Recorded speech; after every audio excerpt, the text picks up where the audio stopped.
Sometimes I'm gaining, then again I'm losing. Sometimes I'm rising, yes, sir. Then again I'm falling. Sometimes I'm gaining, then again I'm losing. Sometimes I'm rising, yes, sir. Then again I'm falling. Let Jesus work it out. Please, your Father would work it out. Oh, let God work it out. Please, your Father would work it out.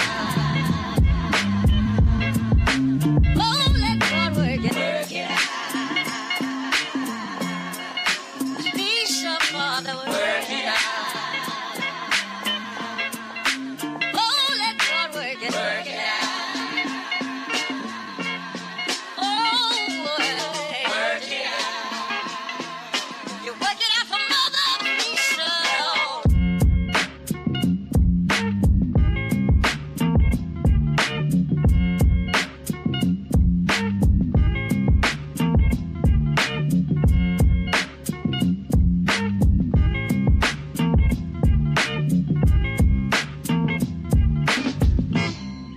Sometimes I'm gaining, then again I'm losing. Sometimes I'm rising, yes, sir. Then again I'm falling.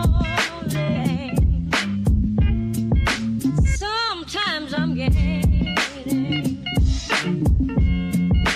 then again I'm losing. Sometimes I'm rising, yes, sir. Then again I'm falling.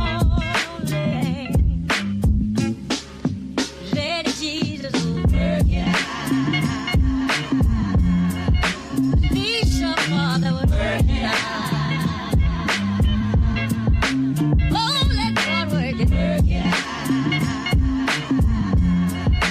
Please, your Father would work it out. Oh, let God work it out. Please, your Father would work it out. Oh, let God work it out. Oh, work it out. You work it out for Mother Teresa.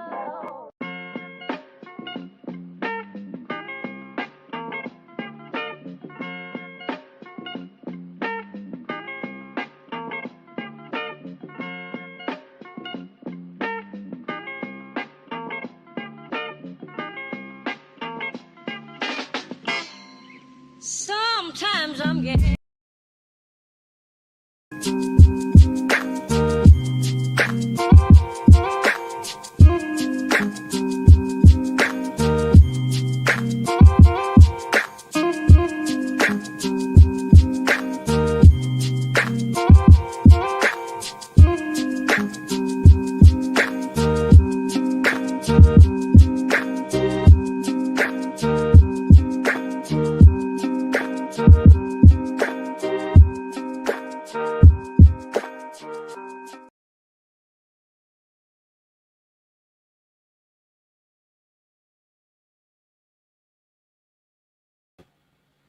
All right.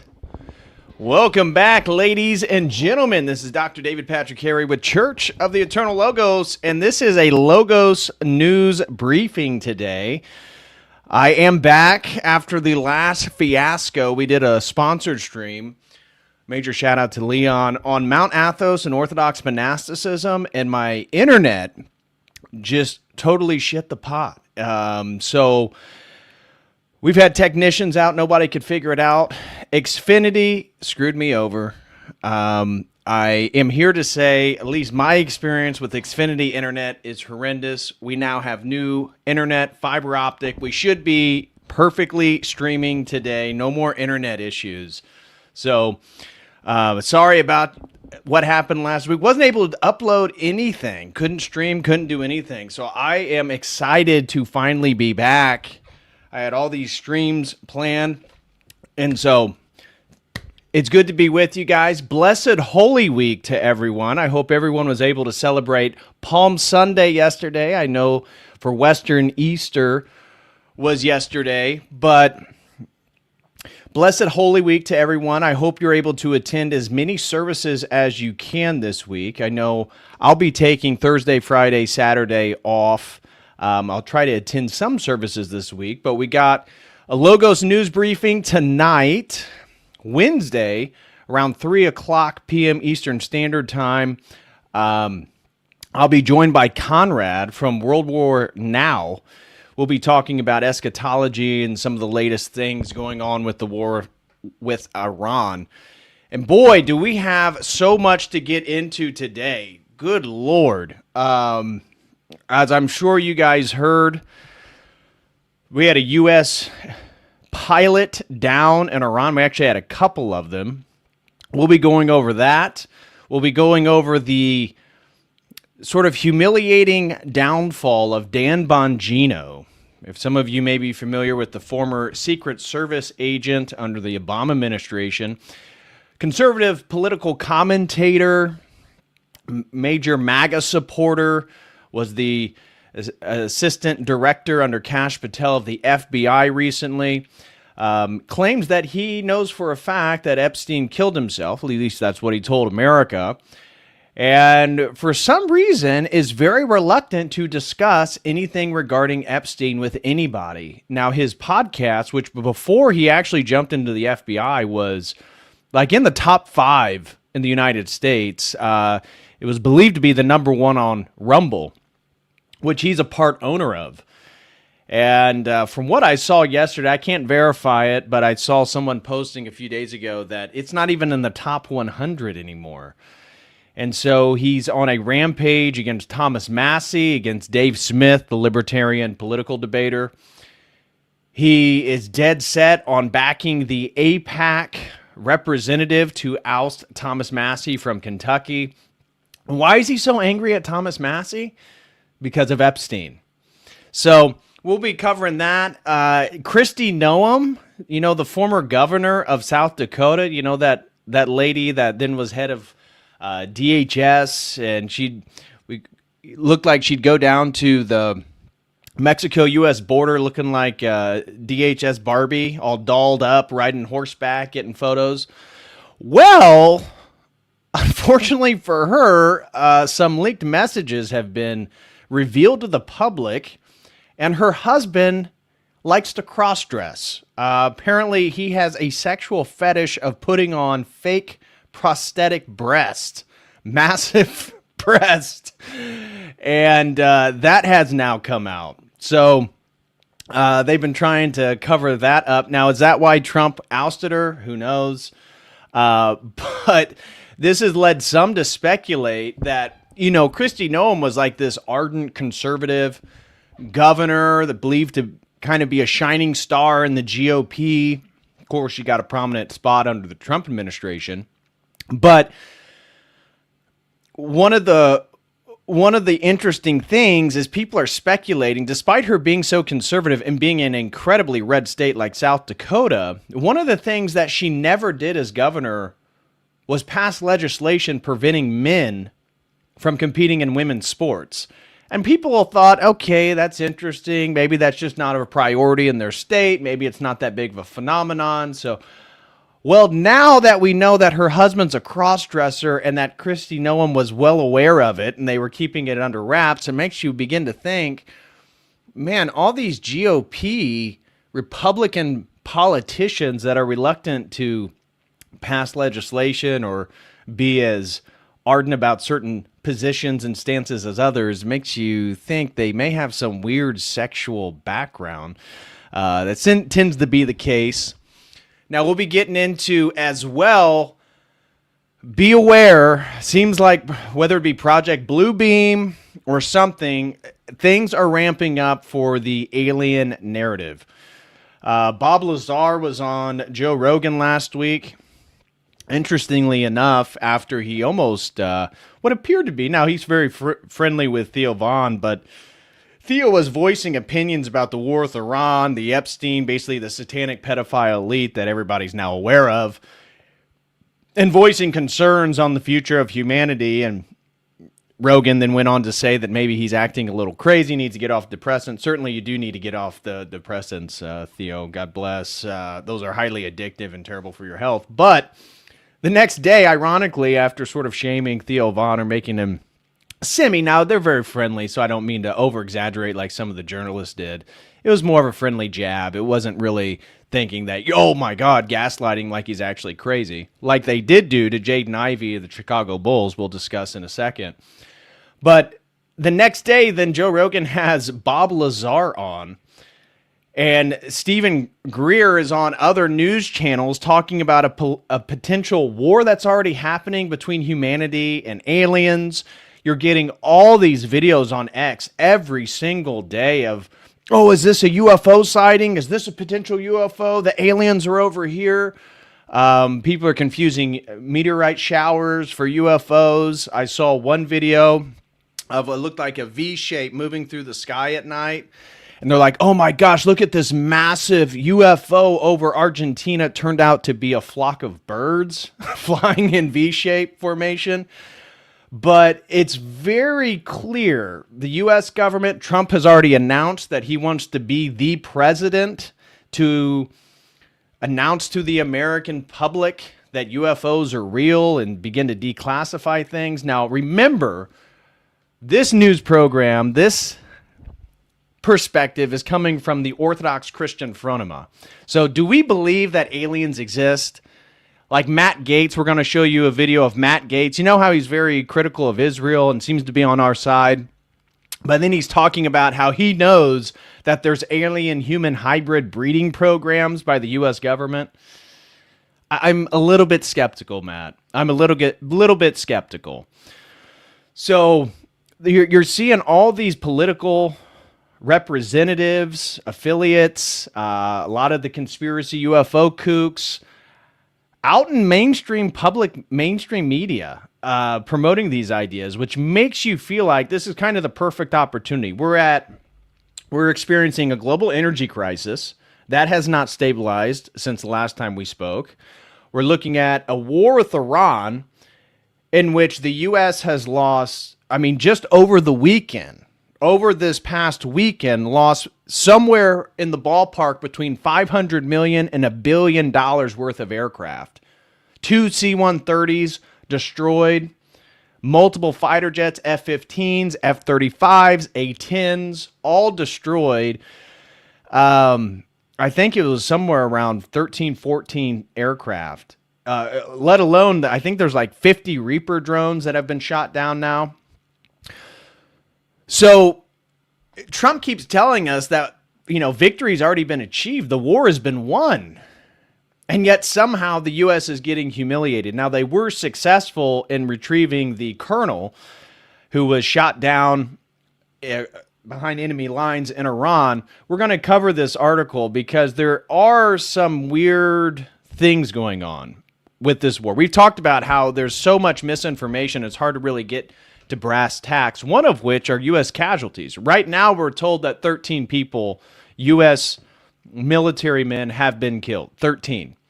However, The Intercept, and I'm not here to back there, but they are claiming that they have evidence that it's over 100, actually, and that the U.S. government and the Trump administration, like they did in Vietnam, are actually trying to cover up some of the casualties that have already taken place. Now, I can't confirm that. I'm not here to say that there's been over 100 casualties, but I am announcing that there are news reports claiming that the U.S. government is hiding up a significant amount of casualties regarding this war. Yeah, good question, MyTech. He says, what's a colonel doing flying over Iran? And that leads into the very interesting question regarding this operation to rescue this pilot. is why would a colonel be riding back seat? The secondary seat, I believe it was an F-15. Why would a colonel be in the back seat? Like directing missile fire and stuff like that, targeting exercise, that's what the person behind the pilot does. It doesn't make any sense to do an operation in which what is believed to be one of the leading commanders of that operation in the backseat of a jet, unless there was maybe another operation. And so there's three competing narratives right now in regards to what was actually happening.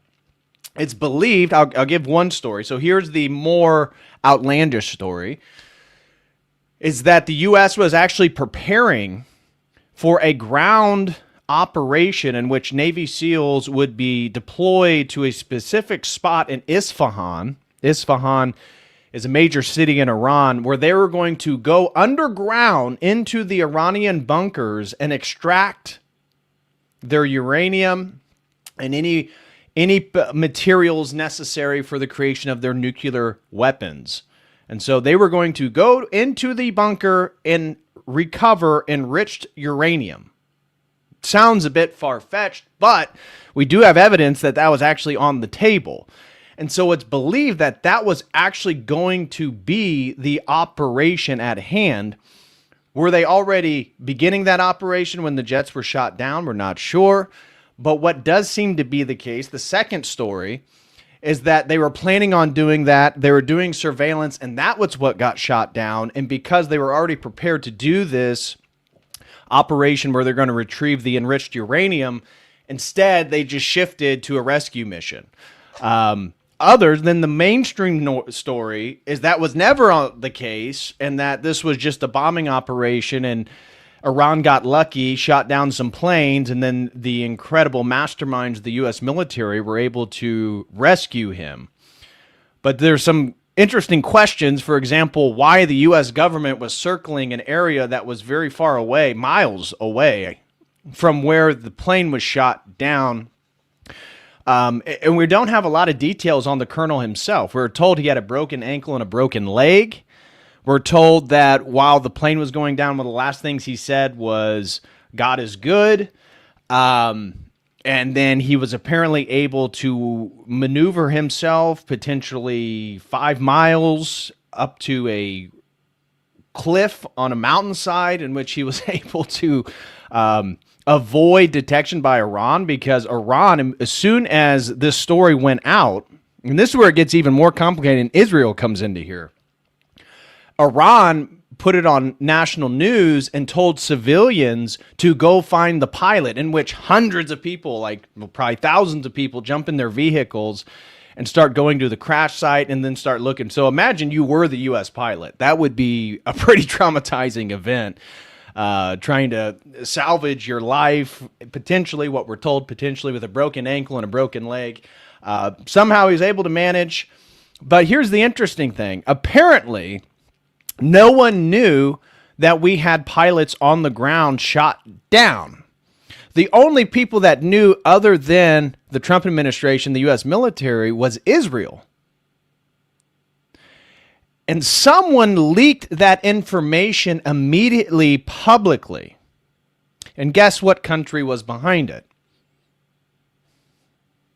Israel. So apparently, Trump was furious because it was made public that the pilot was behind enemy lines and was shot down. Iran was made aware of it. Apparently, they weren't fully aware that there were enemy combatants.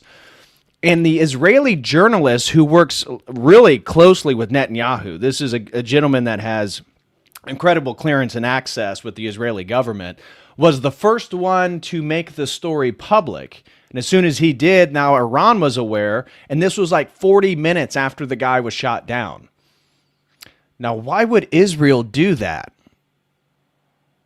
Unless the point was for him to be captured to escalate the war further, as they've already done. We've talked about all the peace negotiators that have been killed or bombed directly by Israel. We talked about the South Paul's oil refinery and natural gas, in which Trump told Netanyahu not to target it.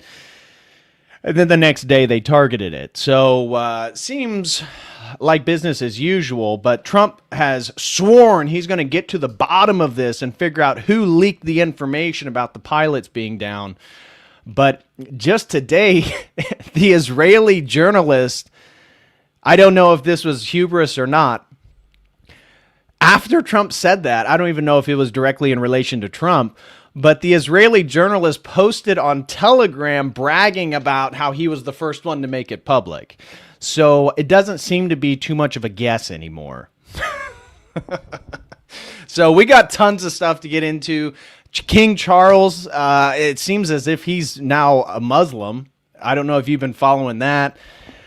So we got Christian news we're going to dive into first. Then we'll get into some of the popular sensational news. Then we'll hit the Iran news. So smash that like, guys. Thank you all so much for being here. Let me catch up with everything.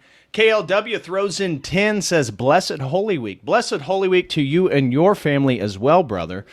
Hope, again, everyone has a magnificent week and you're able to attend services. This is the preeminent week in the Orthodox liturgical calendar, okay? And so if you're able to attend services, go do it, especially Thursday, Friday, Saturday morning, and then Saturday night is Pascha. So if you're new to Orthodoxy or you're just an inquirer, I'm telling you, go to some of these services. They are the most incredible services. We are in full-blown anticipation and celebration of our risen Lord and Savior. So thank you so much, KLW. Caleb throws in 5 Total Crew memberships. Thank you so much, brother. I really appreciate that. Akathis throws in 5, says, as of Lazarus Saturday, I'm finally home. Glory to God, Akathis. Glory to God, man. Our catechumens, we got 18. We have a parish record at my church. I know that's small in comparison to some of the other churches. I mean, just here in Indiana, we have parishes that are 50, some are close to 80 catechumens being brought in. As I told you before, I think Father Josiah Trenum is over 200 catechumens. So, incredible. But Akathis, welcome home, brother. Welcome to the arena. Welcome to the body of Christ. That's got to be a great experience. I assume your church, well, I don't know. What jurisdiction are you, Akathis? I'm curious how big your parish is. We bring our catechumens in on Holy Saturday morning. So, but again, we don't have a parish, so we can't do all the services this week because we have to rent out a gymnasium from a Protestant church right now while we build on our land. And so we're restricted to Thursday, Friday, and then to Saturday. So it is what it is, but curious. 85 catechumen. That's what I was wondering if you were on Lazarus Saturday. So Akathis, his parish has 85 catechumens currently. Wow. Yeah, I thought I saw some of the bigger parishes do it, bringing in a lot of their catechumens on Lazarus Saturday. We tend to do ours on Holy Saturday. I think it's a parish preference. Stephen Sterling throws in a generous 20. Thank you very much. Stephen Sterling says, after a 4-year catechumenate, I was finally baptized on Saturday. My name is Stephen, and while looking for saints, I discovered Stephen the Great. Stephen the Great is an incredible saint. Incredible saint. The next day, you did a stream on him. I took that as a sign. He's now my patron saint. That is a great patron saint. That's a super based, masculine, ortho, king warrior saint. So that is one of the more based saints for sure. All the saints are great. I can't give a preference, but me personally, I'm drawn to some of the warrior saints. Stephen the Great is phenomenal. So congratulations, brother. And Julius throws in 5 Total Crew memberships. Thank you so much, Julius. Really appreciate you. Our goal today is to reach 30 super chat goal here on YouTube. If you have not tithed, this is a season of almsgiving. Would greatly appreciate it. And let me just check the Streamlabs. Feel free to also use DonoChat or Streamlabs if you'd like to support, comment, ask questions, or anything like that. Okay, so let's start getting into some of the program here. First thing we got to talk about is we're going to go through a series of Christian news, right? News specifically for the global Christian community. And number one thing that I think is important since the last time I was able to do one of these streams is our beloved Metropolitan Neophytos of Morphu is being retrialed for comments he made during COVID-19 era regarding lockdowns, regarding COVID vaccines, and all this stuff. Now, why is this significant? He's already been found innocent from this stuff. They already tried to jail him for it. Metropolitan Neophytos has been very outspoken concerning the Great World War, eschatology. He's one of the few men that personally knew St. Paisios and Elder Ephraim and St. Porphyrios and all these important saints and elders about the end times, about their prophecies, about their visions.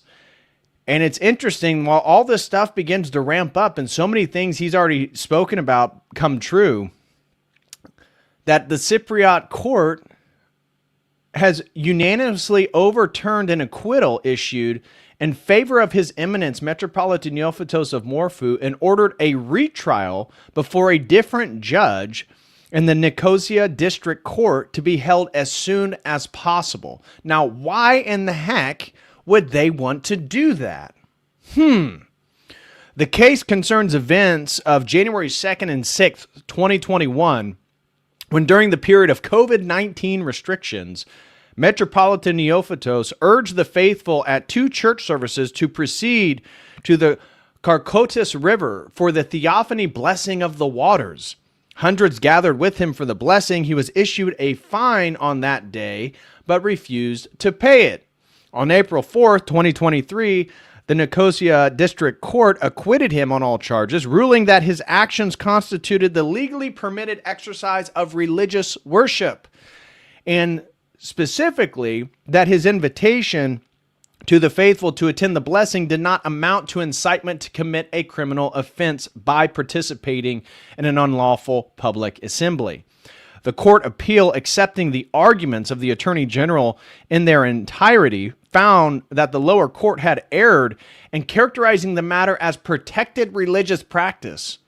The faithful gathering for a theophany, reports the Orthodoxia news agency. The appellate court noted that Metropolitan Neophytos' own words during his January 2nd address clearly reflected his awareness that the action in question was not permitted and carried a penalty, and that his encouragement for no one to be absent was an evident inducement in the ordinary sense of the word, with no reference to compliance with the applicable laws or decrees. Given that the case involves matters of public health, the Court of Appeal held that the interest of justice require it to be retried. Retried. It's so, now imagine this.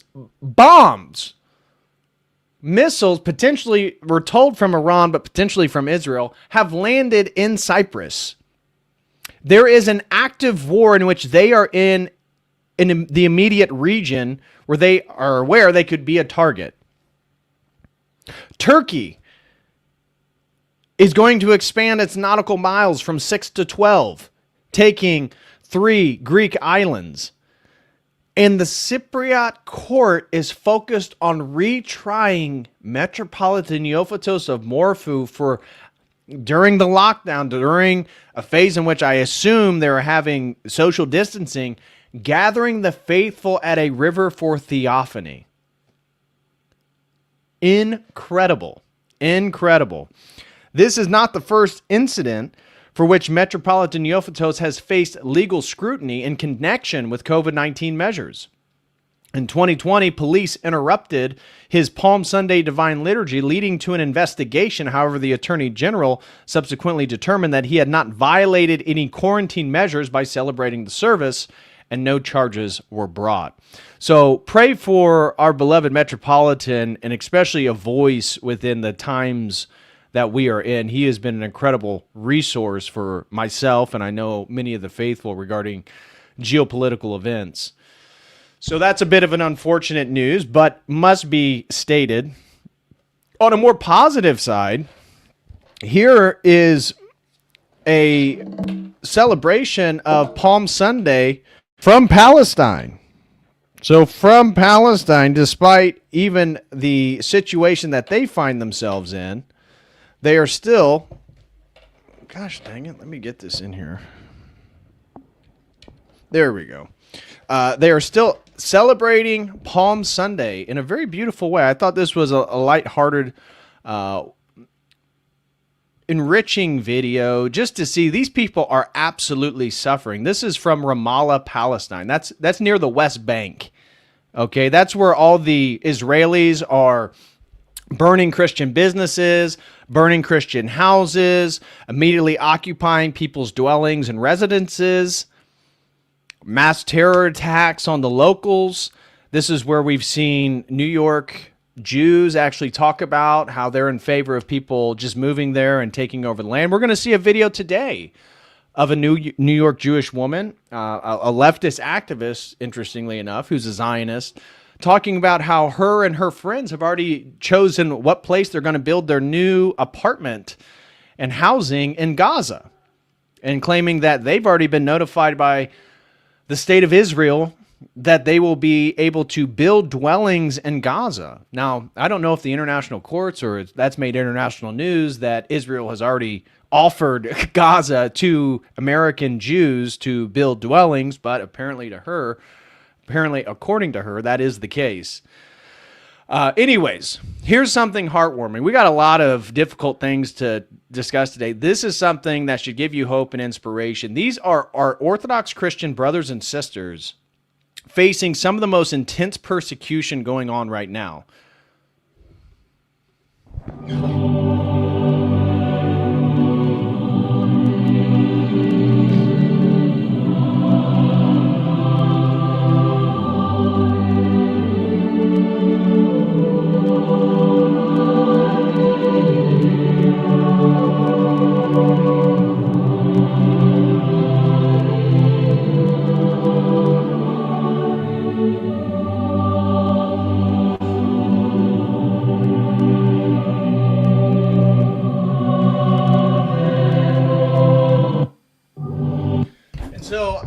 I just saw that today and I thought, you know what? I got to incorporate that in today's news segment, just because if you feel bad about yourself or your situation, our Orthodox brothers and sisters in Israel, the Palestinians, are facing so much more than any of us are that we really don't have any place to complain. You know, I mean, the most I can complain about is my internet speed for the last week, being unable to upload anything. And, the general fast, as every Orthodox Christian complains during the Lenten period.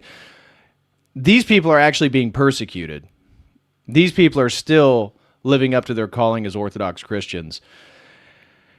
Aaron Hart throws in 9, says, "Blessed Holy Week, everyone. Metropolitan Neophytos is preparing millions for what's coming. Of course, they are still persecuting him. Glory to God in all things." Absolutely, brother. I totally agree.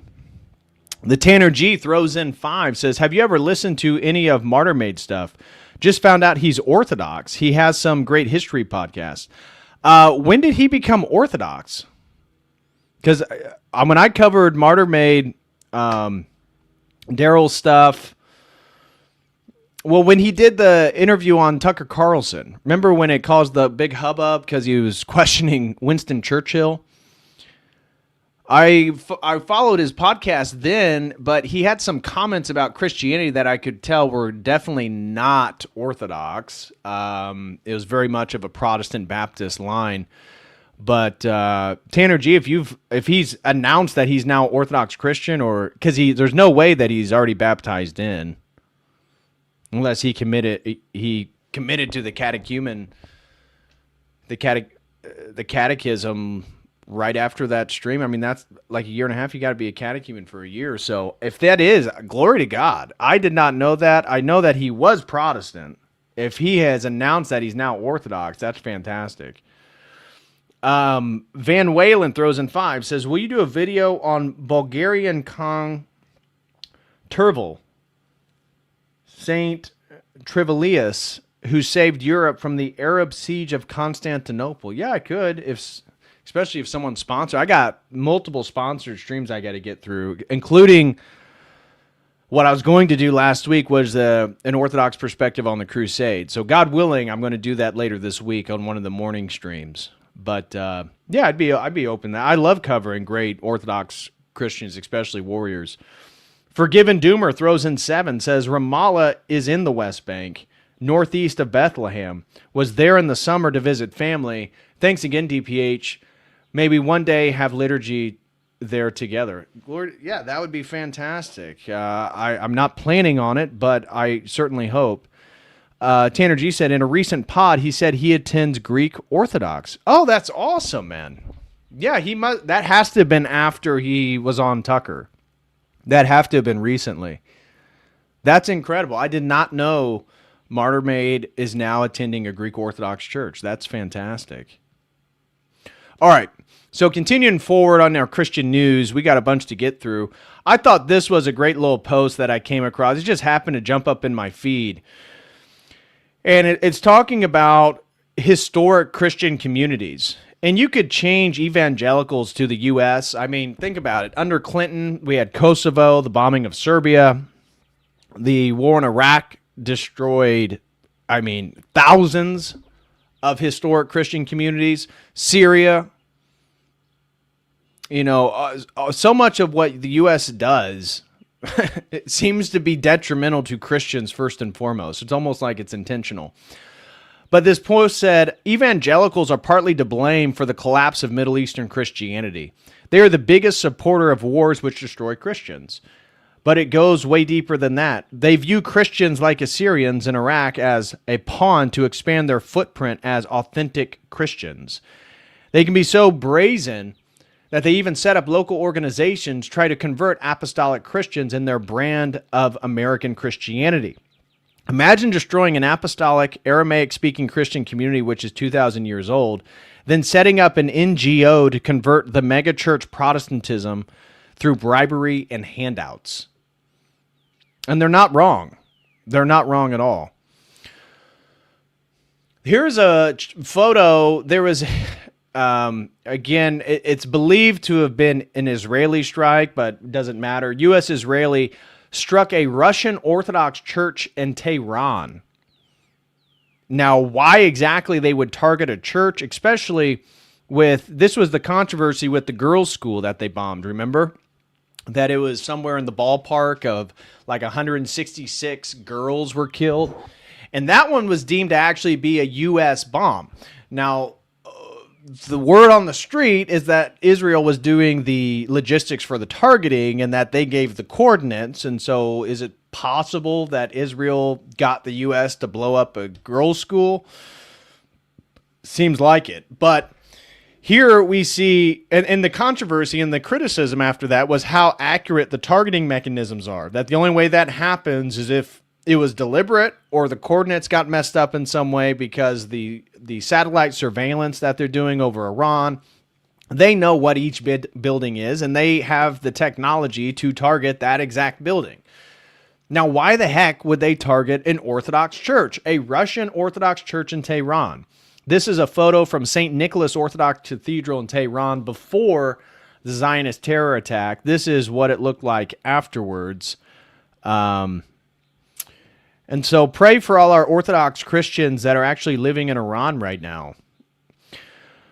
Jay posted this that I thought was interesting. As we know, Patriarch Ilia reposed recently, and I'll cut to that first and foremost. I didn't cover this because we were so focused on some other stuff, and it may have happened actually before. No, this has happened since the last time I did a drama alert, but Patriarch of Georgia, Ilia II, as a father of many peoples, he had over 50,000 godchildren. His heart proves capable of embracing not only his own people, but many others as well, including those who for a long time were on the periphery of church life. Here is a photo that Father Josiah Trenum posted. Memory eternal to his beatitude, Patriarch Catholicos Ilia II of Georgia. May the Lord God comfort all Georgians and grant his beatitude paradise. A great man in Israel has fallen. 2 Samuel 3 38, highlighting who the true Israel is here.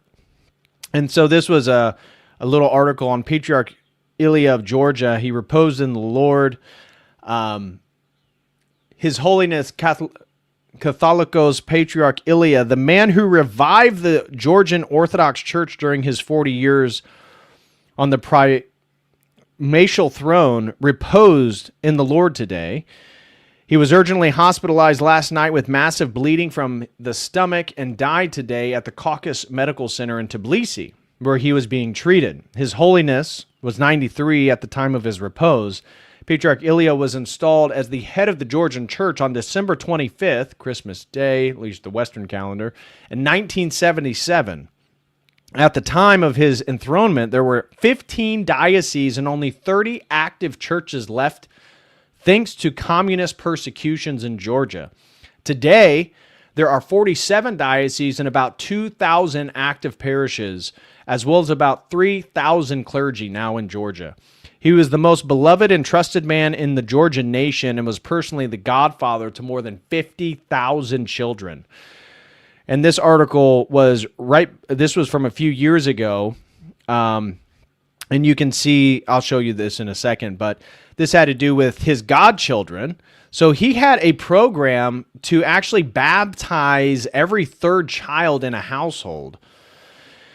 And it's believed that this may have actually aided in some of the reproduction rates in Georgia as well. The Georgian Orthodox Church has been holding events throughout the year in the honor of the 45th anniversary of the patriarchal enthronement and the 90th birthday of His Holiness Catholicos Patriarch Ilia.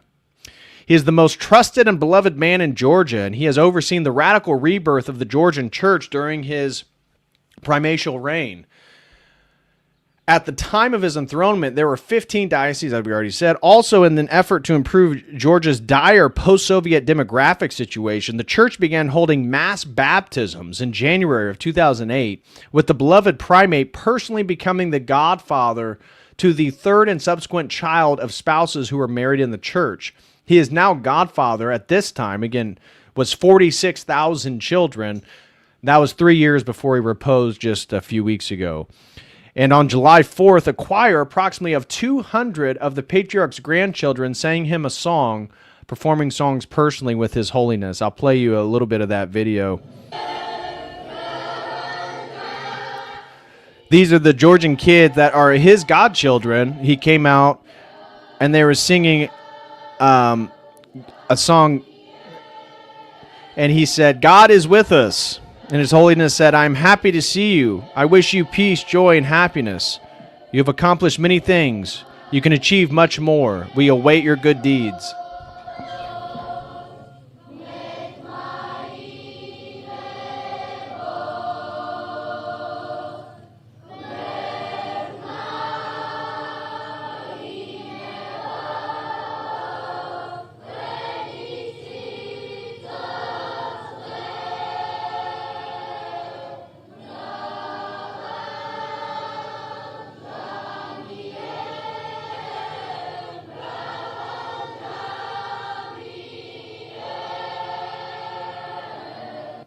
Okay, so I just thought that was a wholesome little video. So getting back to then what I was talking about is right here, there's now a controversy that Patriarch Bartholomew of the Ecumenical Patriarchate of Constantinople has been trying to insert himself in Georgia after the repose of Ilia to elect a patriarch that is, you could say, sympathetic, potentially subservient to the EP in regards to the what it appears to be an increasing political fight, a difference of opinion between the Constantinople and Moscow Patriarchate. It seems to have become very political. But anyways, here's Jay Dyer saying, Russian intelligence has the exact same analysis as I do. And it's a reference to an article which says, Georgian church leaders reject Russian intelligence claims on patriarchal election. Then it says, let me zoom out. It reads, the Georgian Patriarchate and senior clergy have strongly rejected claims by Russia's Foreign Intelligence Service alleging outside interference in the upcoming election of a new head of the Georgian Orthodox Church. A March 31st release from SVR stated that, according to information they had received, the Patriarch of Constantinople, Bartholomew, continues to persistently pursue a treacherous line aimed at splitting world orthodoxy, guided by the principle of divide and rule.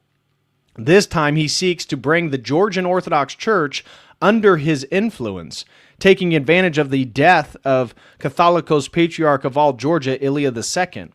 Archpriest Andrea Jagmadze, the Georgian Patriarchate's public relations chief, dismissed the accusations as baseless, stating that, quote, such interference by another local church is unimaginable and entirely impossible. So I'll leave that there. Hopefully that's not the case, but I wouldn't be surprised. Remember we read that article, the CIA's Man in Constantinople, which talked about the long relationship between the State Department and the CIA and the EP, going all the way back to the Second World War. And then obviously Bartholomew has done a few things to irritate world orthodoxy, especially the false jurisdictions that he's recognized in Ukraine, and essentially backing what appears to be every globalist project that is tangentially related to the Orthodox Church. So pray for our brothers. This, I thought, was interesting to share. As you know, our Western Catholic or Western Christian friends, if you will, they had Easter yesterday. And Western Holy Week experienced IDF soldiers mocking Palm Sunday. So I think this was like Monday, the day after Palm Sunday or something like that. So check this out. Here's IDF soldiers mocking Christians by holding palms.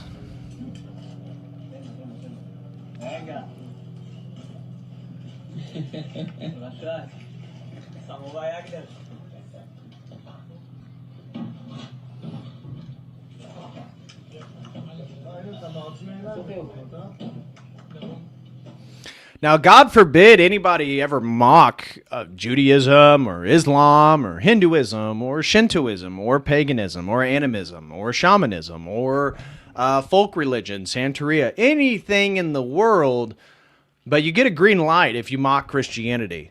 So here, IDF soldiers, imagine what they would do if you just did a minor mocking of Judaism.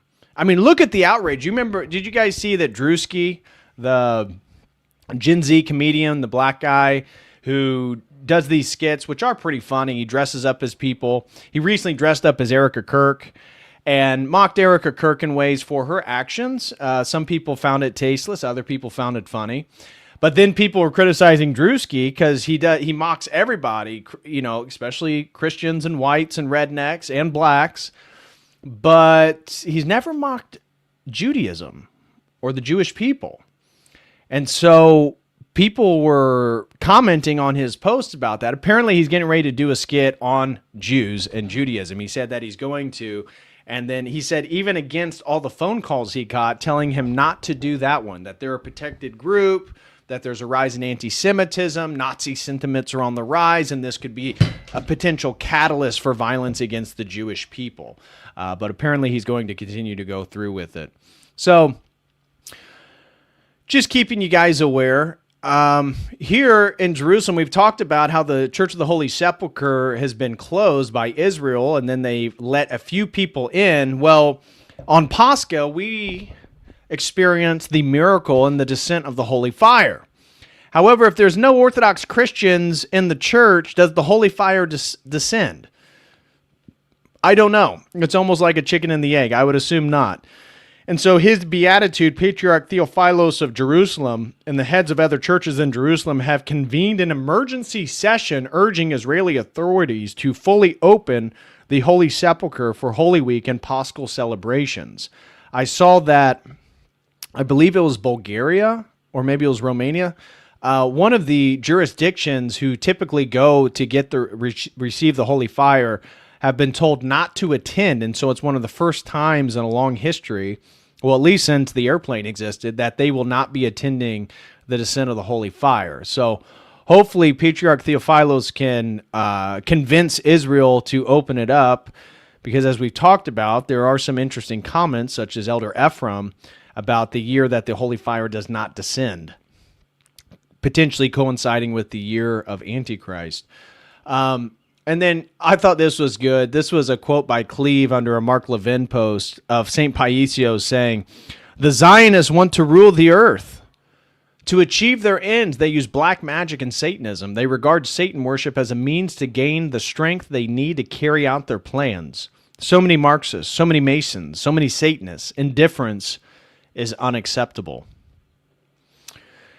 And here is Patriarch Bartholomew from just yesterday.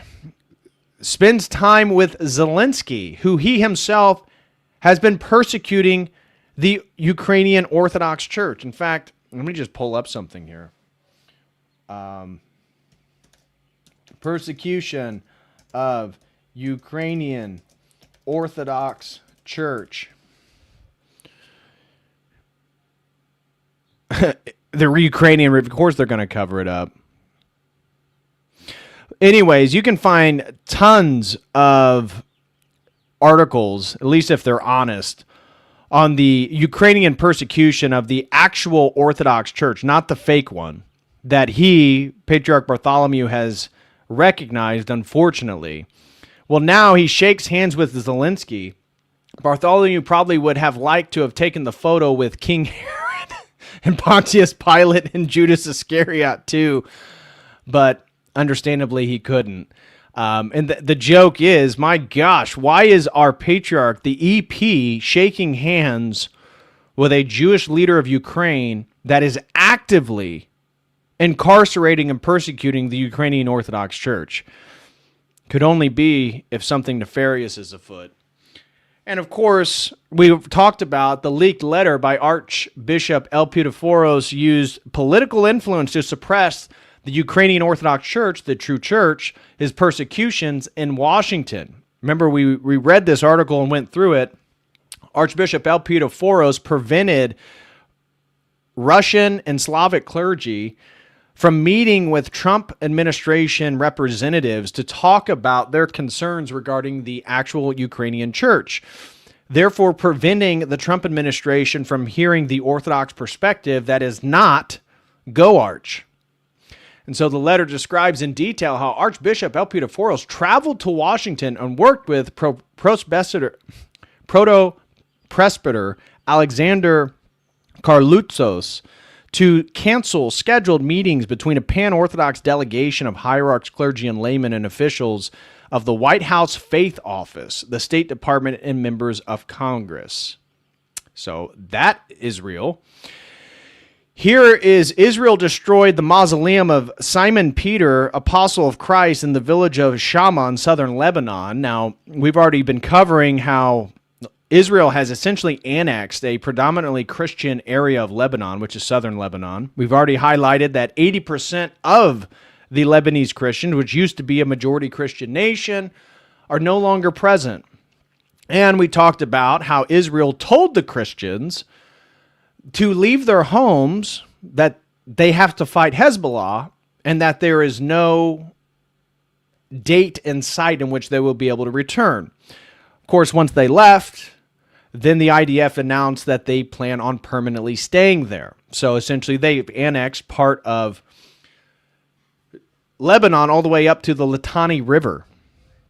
So now northern Israel is southern Lebanon.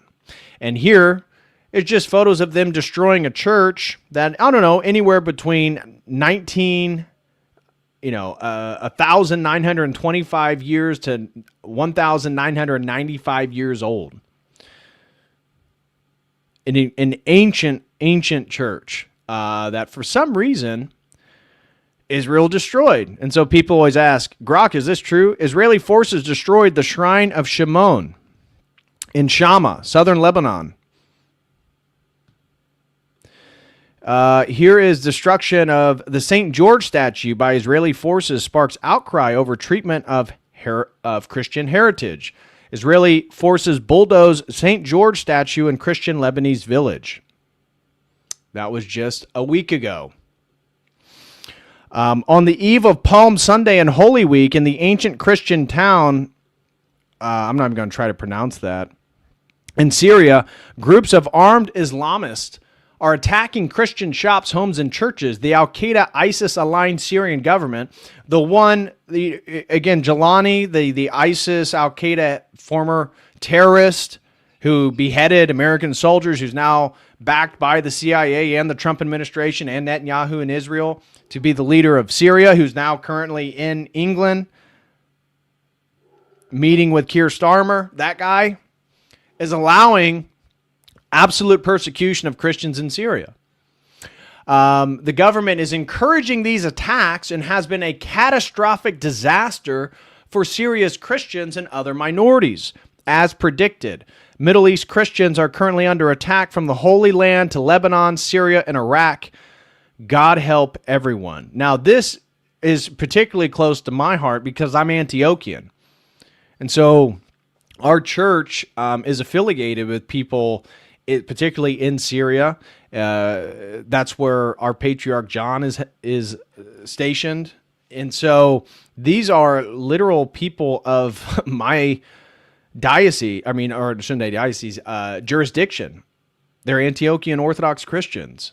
And the Muslims, you can see them there just beating the crap out of people, just destroying their shops.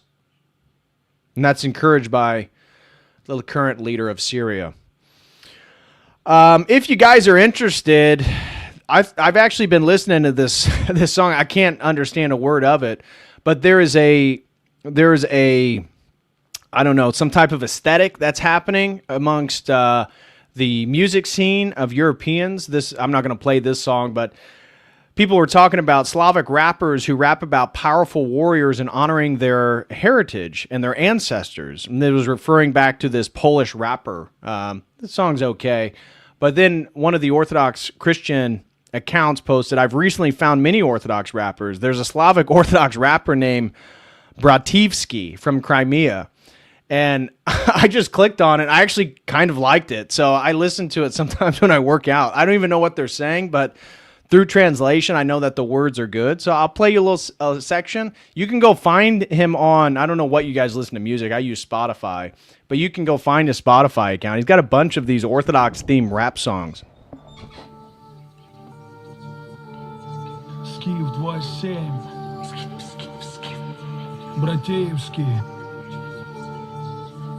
Orthodox. Живой в помощи вышника, в крови Бога Небесного, творит чай, воскресенье мертвых и жизни Божьей. Господи Иисусе Христе, Сыне Божий, помилуй меня грешного. Аминь. Дева Мария, будь нам охраной. Дорогой до храма, там, тут, всюду шакалы. Видят мой крест, давят о скалы черти. Племя Ваала, но молитвами Русь восстала. Сыпет удары нашего тага во имя Сына Отца и Духа Святаго. Время быть одним целым, кулак до хруста чувствуй. Кто-то забыл, мы им напомним, кто такой русский. Свет от иконы, черная ока, блики патроны, Все мы готовы, момент настал, как выход из комы. Никорос, называй меня ортодокс. Православие моя кровь, святое писание мой оплот. Это мой код, крестным ходом ведут на старцы бой со тьмой. И пускай свечи не гаснут, я иду за тобой, ты спас мой. Вой, небо накроет землю дождем. Старец седой, осени меня силит гром. Вновь пролит. So you guys get it. If you want to listen to more of those, just look up Brativsky on Spotify or YouTube or whatever. They go pretty hard. I actually enjoy playing some of that stuff while I work out because I'm really not focused on the words because I don't understand what they're saying. You can find all the translations, like videos like this, and see that it's very much Orthodox. It's very much like a masculine male nationalist Orthodox vibe that's constantly appealing to Orthodox theological themes. So pretty cool. Just throw that in there. That's just a little something for you guys. And of course, Elder Athani. Of course, I've highlighted this before. This is Elder Athanasios Middlenios talking about how Zionism is the forerunner of Antichrist. You've seen that before. I've shared it before. But it certainly is the case. Now, if you didn't hear, there was a massive Christian massacre At least dozens dead during a Palm Sunday attack in Nigeria.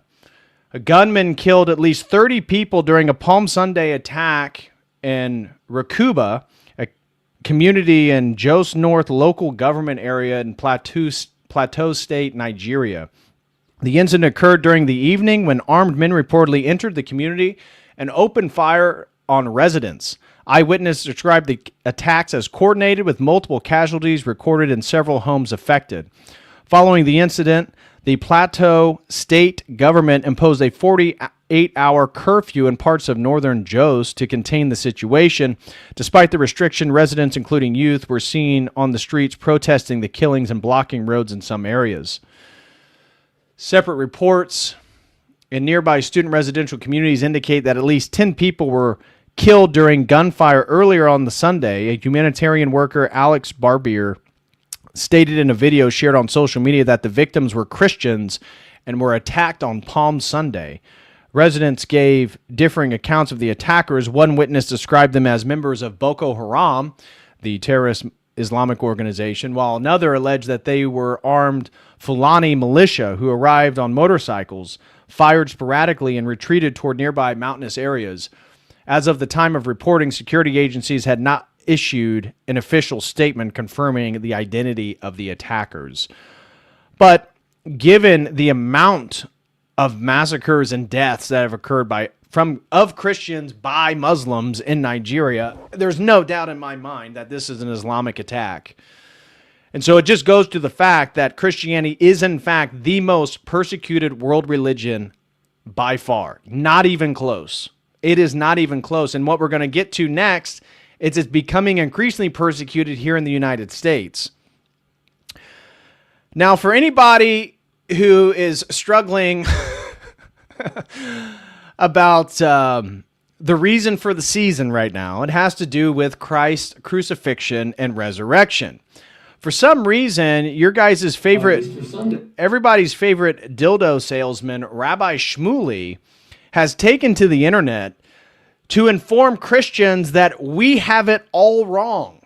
We are the ones that are misunderstanding Christ because we focus too much on his death and resurrection and ascension and not his life. Here's Rabbi Shmuley wanting to provide theological counsel for Christians. Now, why would they want to do this? Because what issue comes up every single Pascha? Well, the issue is that Jews killed Christ. The Pharisees killed Christ.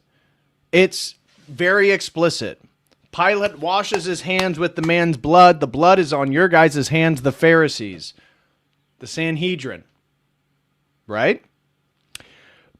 That's just historical fact. Yes, the Romans had the authority. They okayed it, but it was on behalf of the Jews.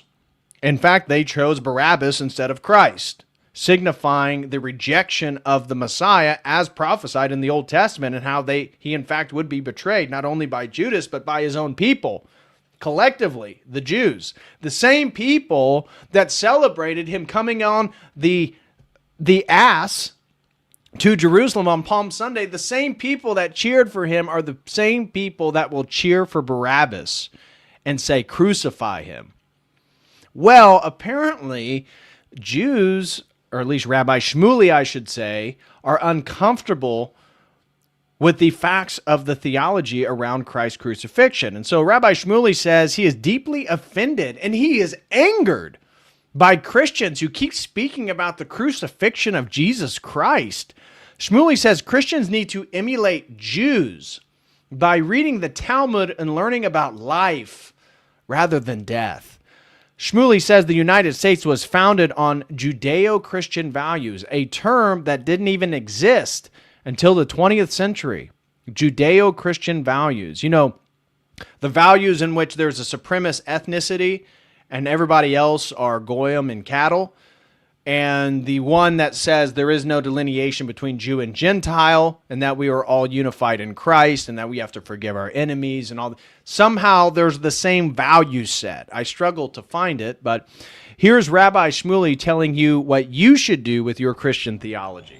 Easter Sunday, Many of our Christian brothers and sisters focus far more on the crucifixion of Jesus, his death, as opposed to the life of Jesus, his teachings in the book of Mark or Matthew, Luke, the Synoptic Gospels, because it's all about how Jesus died. Mel Gibson is obsessed with death. That's why he made the movie The Passion of the Christ. You see Jesus being flayed alive and blood everywhere. And it's not just Passion of the Christ. All of Mel Gibson, the anti-Semites movies, are about horrific death. Remember Apocalypto, disgusting, child sacrifice, people's hearts being ripped out. He loves that kind of gore. But Jews have been conditioned. Mel Gibson loves that. He did Apocalypto, showing what real primitive religion looks like. Meanwhile, his tradition has a problem with rabbis giving sexually transmitted diseases and herpes to week old children by the sucking and the biting of the foreskin, performing that ritual regarding circumcision. I forget what the Jewish name for it is. But it's Mel Gibson, who's a traditional Christian, because he focuses on the passion of Christ and the realities of primitive religion. Interesting. To hate seeing that kind of blood. We're not even allowed to eat blood. And the United States of America, which is based on those Judeo-Christian values, also has this culture of life. So we sent out hundreds and hundreds of soldiers risking their lives to save one life. And I bet that life wasn't Palestinian or Lebanese or Iranian. They love life so much that they kill anybody who's on their land that they claim is promised to them. This incredible story of how an American airman was rescued from Iran, I really see echoes of what the Talmud says, that whoever saves even one life has really rescued an entire world. You know, to give President Trump tremendous credit, I was kind of wondering, why isn't President Trump speaking about the lost airmen? And now I understand why. Our president purposely didn't discuss them, because of these operations were being launched at the time to make sure that he could be rescued. And that meant that there could be no focus on him. So you had the most powerful man in the world, the President of the United States, the whole cabinet, just almost pretending, oh, we don't care about the airmen, when really all of the resources of this, the richest country in the world, were being devoted to his rescue. Thank God he's home. Now, well, the part that he fails to mention is that it was an Israeli journalist that's tied with Netanyahu that released and leaked this information publicly, causing the United States to scramble and make the situation way more urgent, because once Iran found out, they mobilized, their own civilian population to go find him. So it didn't seem like Israel helped us much there at all. Now, here's another form of Christian persecution. This is Canada's House of Commons passes anti-Christian bill that would criminalize quoting the Bible. Quoting the Bible. Canadian MPs passed a radical bill C9 in a 186 to 137 vote, and conservatives are now calling on Christians to pray and flood senators with phone calls and emails opposing the bill. The bill, known as Combating Hate Act, and then Green Party MPs voted against the bill in a rare form of unity among the usually opposing parties, Conservatives, NDP, and the Green Party. The bill now heads to Canada's rubber stamp Senate for review.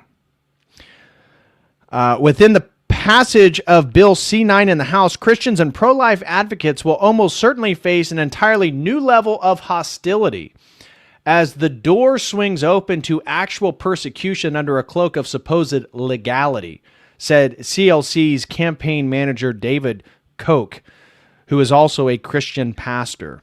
So in order to stop hate, they're going to make sure Christianity is illegal, because you can't advocate against abortion. That's one of their sacraments up there, up north.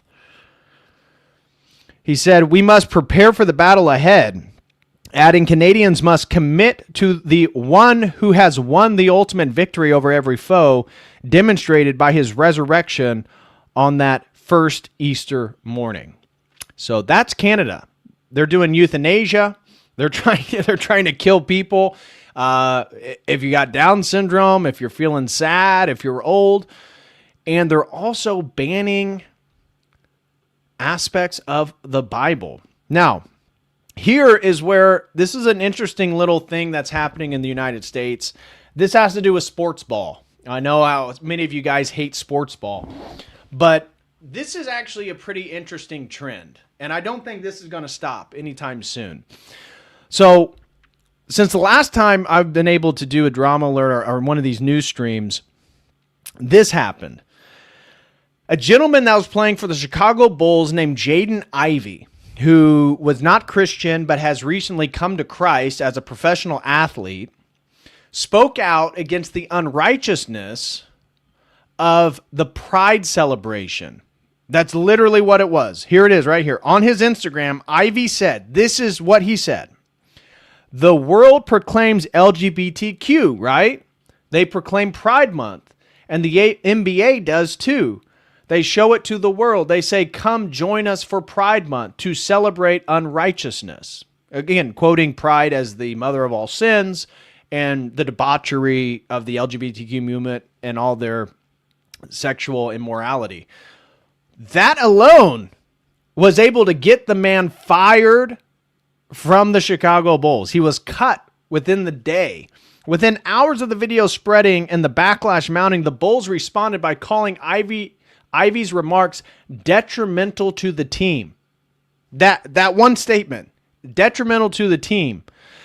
To many observers, the language suggested something larger than a routine public relations dispute. They started to claim that he was insane.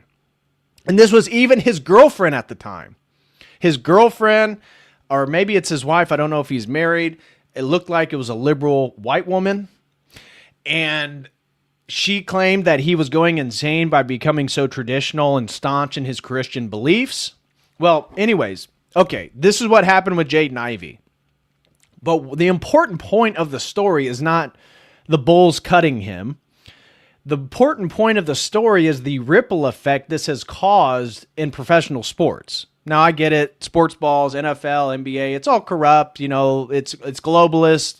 They're pushing their degenerate values, BLM, LGBTQ, you know, all this stuff. Every white guy is inherently racist. But this Christian thing about speaking out in promotion of Christian values. Now, there was a discussion that the NFL or the NBA may actually revoke the ability to use symbols such as the Christian cross or references to Christ's crucifixion and resurrection because it was deemed too controversial and potentially would offend some of the corporate brands and the people that support, like a bunch of homosexual, gays, trannies watch the NFL. I mean, what? The people who watch the NFL are not interested in that stuff.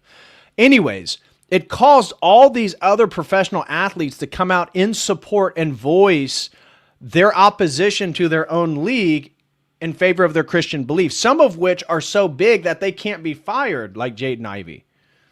And one of which was actually the running back for the New England Patriots, Trayvon Henderson, who is a student of BLA. You guys, we all know BLA, right? We love BLA. He's been on this stream multiple times. He's a personal friend of mine, and he's a teacher. Well, Trayvon Henderson was actually one of his students, and he's a really good kid, very Christian and devout in his faith. And he posted a Bible verse in response to this, and it caused so much backlash that the Patriot organization had to come out and make a statement saying that they weren't going to cut Trayvon Henderson.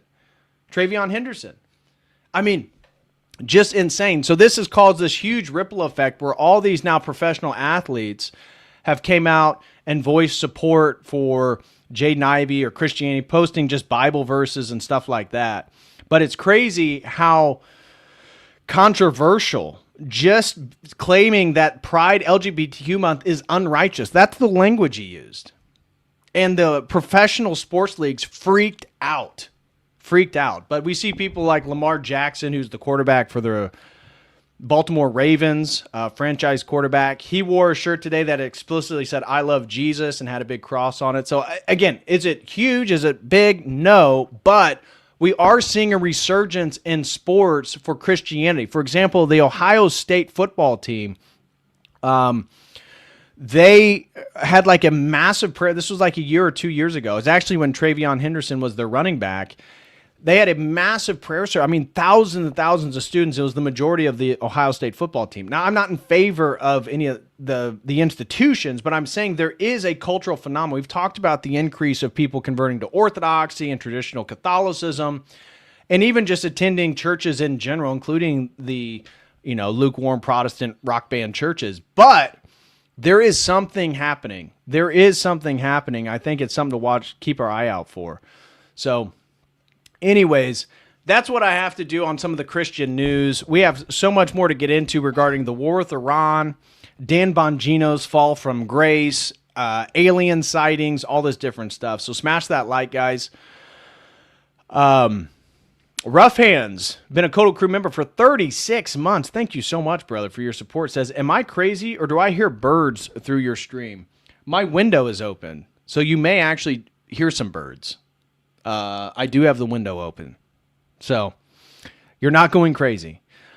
Blink throws in 15, says, Streamlabs is being fake and gay. Have to give my tithe here, DPH. Looking forward to Logos meeting tomorrow night and 6 days off starting Wednesday to celebrate Holy Week.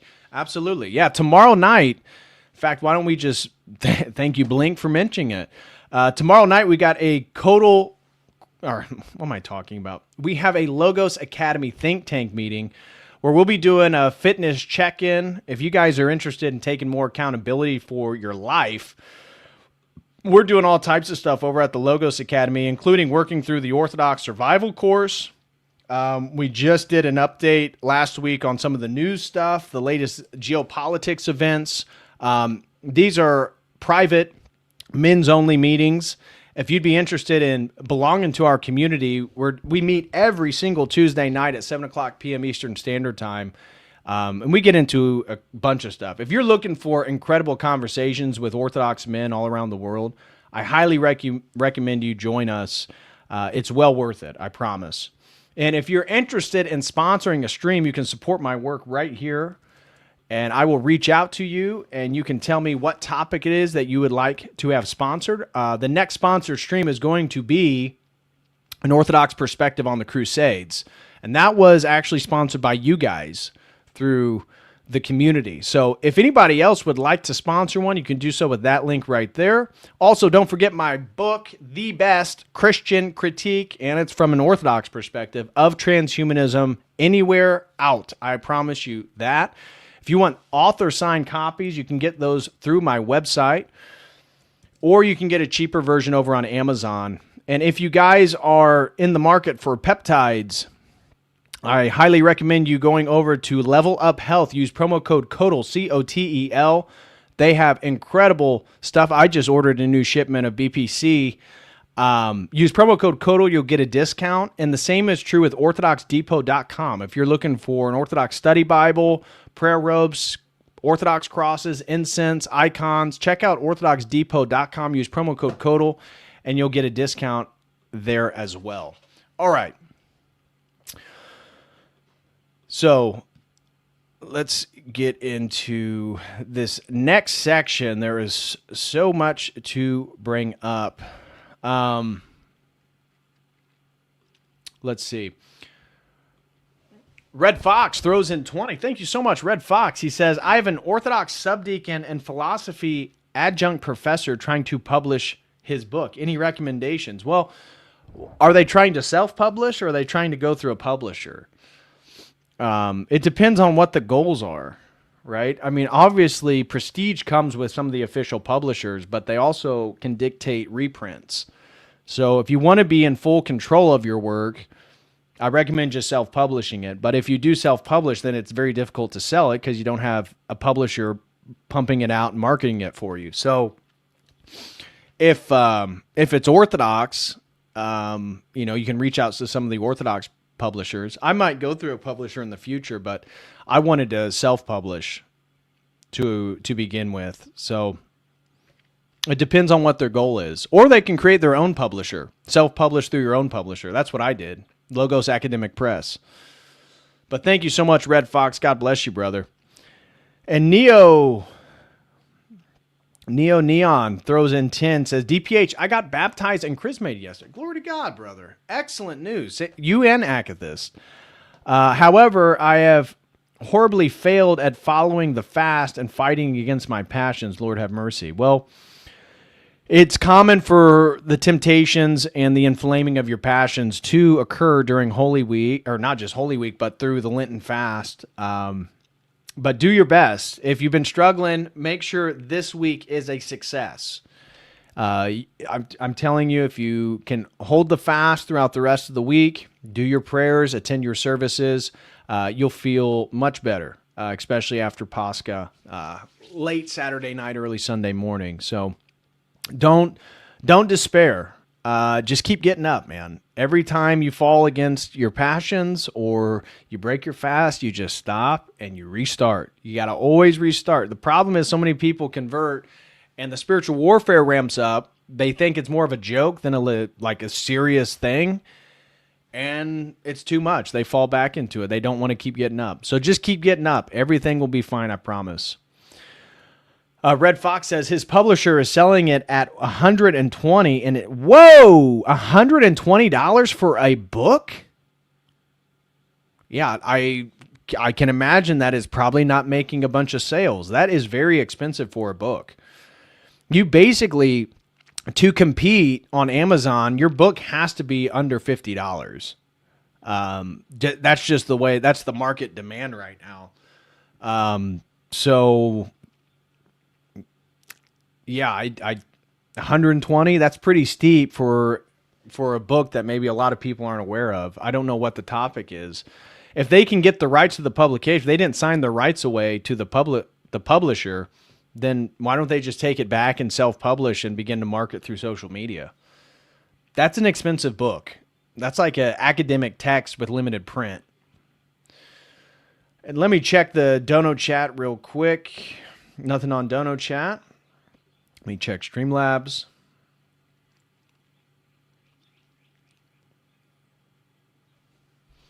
Nothing on Streamlabs. All right. So make sure you smash that like, guys. Let's now dive into some of the more a variety of topic related news. Okay. So next news story.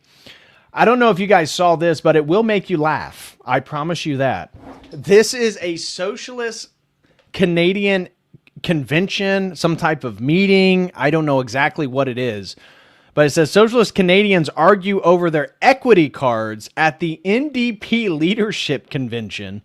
These cards for individuals like myself who identify as a black woman have no value outside this space. So listen to the equity in this room. They begin to argue about who's more marginalized than the person and what equity card is worth more. Thank you, Delegate. There's a point of privilege on microphone 1, then we'll go to microphone 3. Go ahead.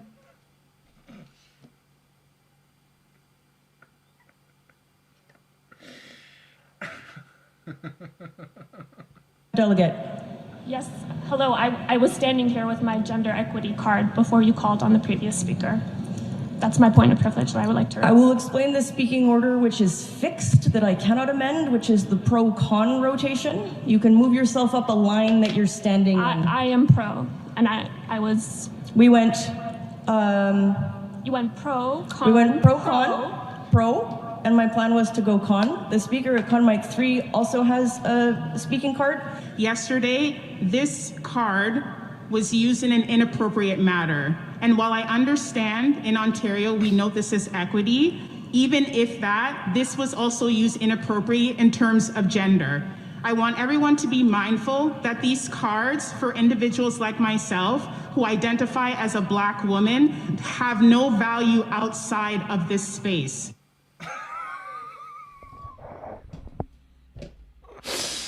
Oh, I love to watch the left just eat itself. I mean, the total idiocy, hypocrisy. Oh my gosh. I just thought that, I hope that gave you guys a little bit of a chuckle.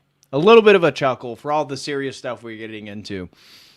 This also came out since the last time I was able to go live, that the ATF is unable to match the bullet in the Charlie Kirk case to rifle link to suspect Tyler Robinson court filing reveals.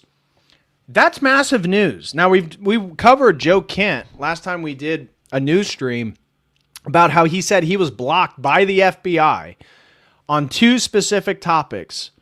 One was the attempted assassination in Butler, Pennsylvania on Trump. The second one was any potential international ties to Tyler Robinson and the Charlie Kirk assassination. Now, we're told that he shot with a .30-06. Correct? We're also told that Tyler Robinson had never attended that university except for that day.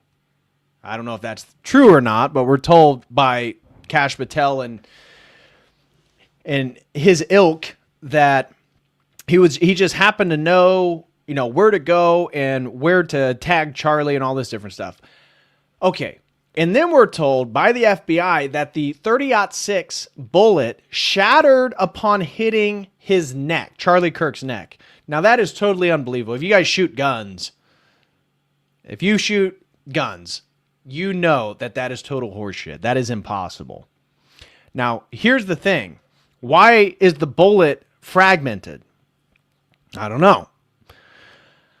The only other case, when I searched it, of a .30-06 partial bullet not matching the rifle that was claimed to assassinate the individual was the Martin Luther King assassination.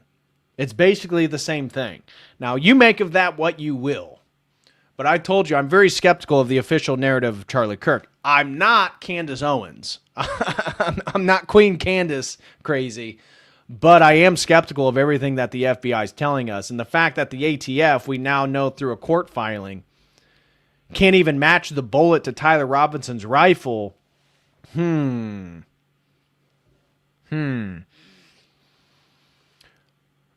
Next is, here we get into, so Kristi Noem, her husband, likes to put on these big fake breasts. Her husband apparently likes to cross-dress and wear massive fake boobs. National security experts warn it could have opened up the ex-cabinet member to blackmail. You wonder, do you think that they didn't already know this?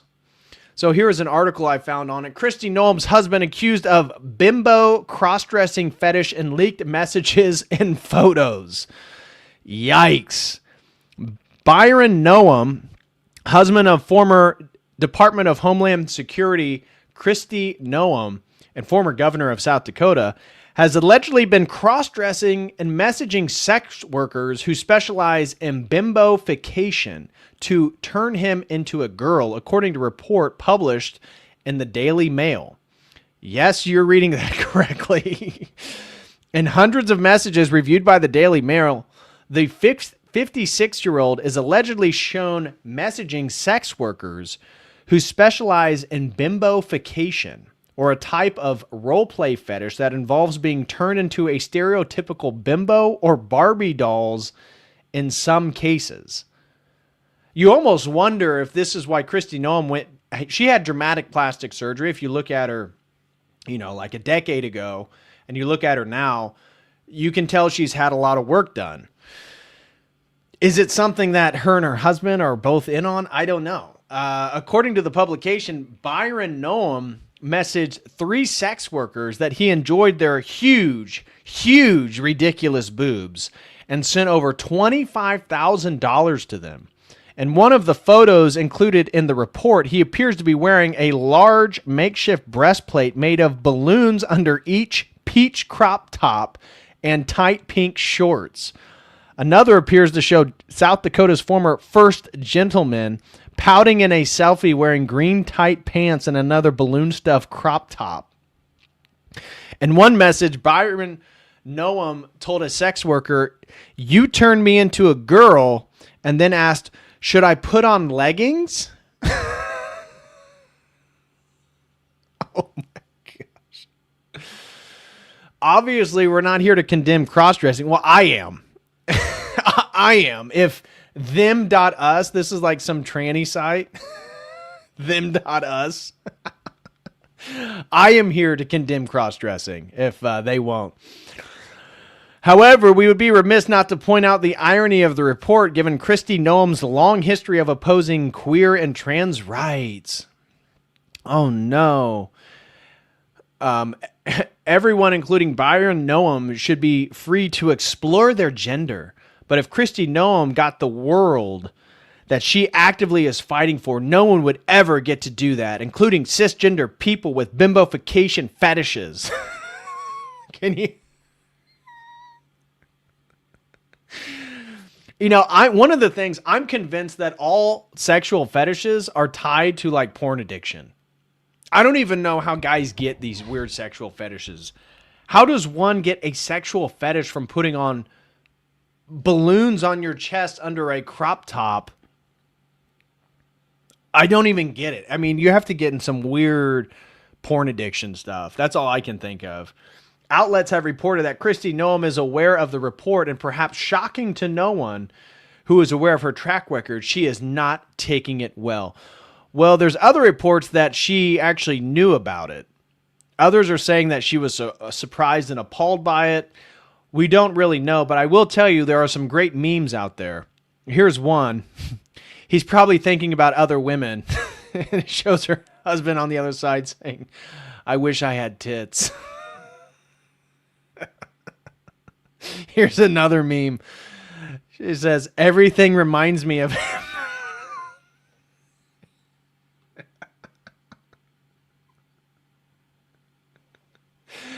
It's showing the silhouettes and shadows of some lights that look like breasts on the ceiling of what appears to be like a tent or a ceiling of a room or something. But I thought it was hilarious.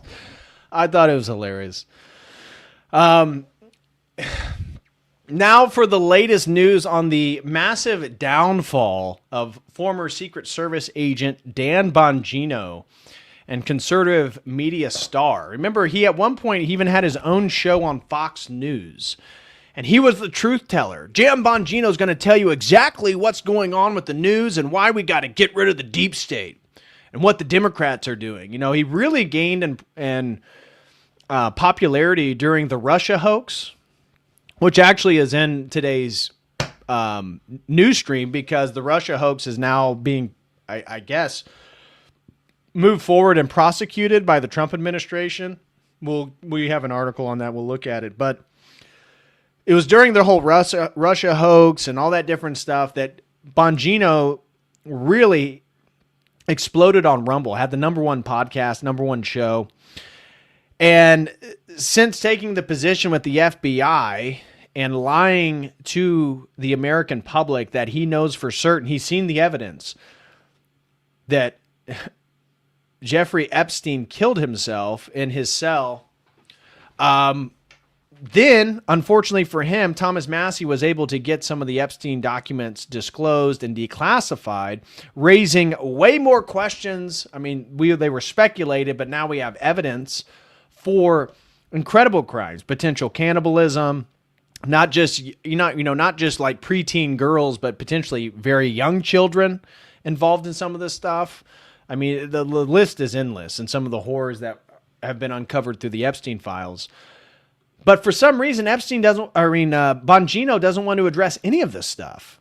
And every time somebody questions him about the Epstein stuff, he cowers away, he blocks, or he denounces them as like anti-MAGA, anti-Donald Trump, this whole thing. Well, he's now in an outright war with Thomas Massie because he forced the disclosure of all the Epstein stuff, and with Dave Smith, who's been calling him out.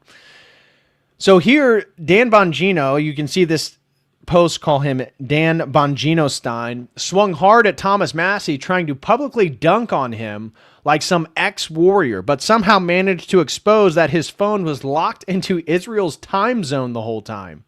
Talk about a cell phone. His podcast has been collapsing precisely because of these kinds of cringe stunts. Now, what are they talking about? Dan Bongino tried to dunk on Massie? Yes. Here it is. So Dan Bongino claiming that Thomas Massie, this is why Donald Trump's also claiming Thomas Massie's terrible, all this different stuff. Dan Bongino then says, I'm frequently disappointed with politicians, but Thomas Massie defied the odds in my unfortunate experiences with him. He has surpassed my lowest expectations. This Zero pretends to be a principled defender of liberty, but in the real world, he supports third world tyranny. Here are the receipts from a phone call I had with this Zero, offering him a briefing on multiple investigations he was inserting himself into by publicly commenting on them. Oh, the Epstein. Rather than affording the subjects of the cases their constitutional rights to due process. Oh, you mean all the victims that you weren't going to prosecute regarding the Epstein files? Massie chose to waive off the briefing to litigate it on X for clicks. Notice I tried to call him back, but he wasn't interested in facts. It's also of note that I never heard a single word from Massie during the process we engaged in to release the Epstein case docs. This process played out in media everywhere, and yet Massie never reached out. Not once. It's almost as if he wants to be a moron, as if ignorance is bliss for him. I'm horrified. I once believed this guy was authentic. And so people have shared all these videos, basically all the way up to the attempted Trump assassination, where Bongino is just giving praises, hailing praises on Massie.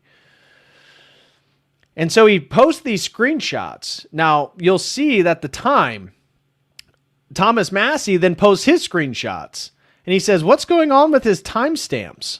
And you'll see Grok says the screenshots recycle the same November 25th, 2025 phone call logs. They show contact occurred, do not refute the J6 pipe bomb whistleblower letter on mishandling/retaliation or Massie's staff threats. Bongino left the FBI in 2026. Now, earlier, this has been changed by Grok because this highlighted the fact that this was consistent with Israeli time, that Dan Bongino's phone appears that he was in Israel when he was trying to contact Massie.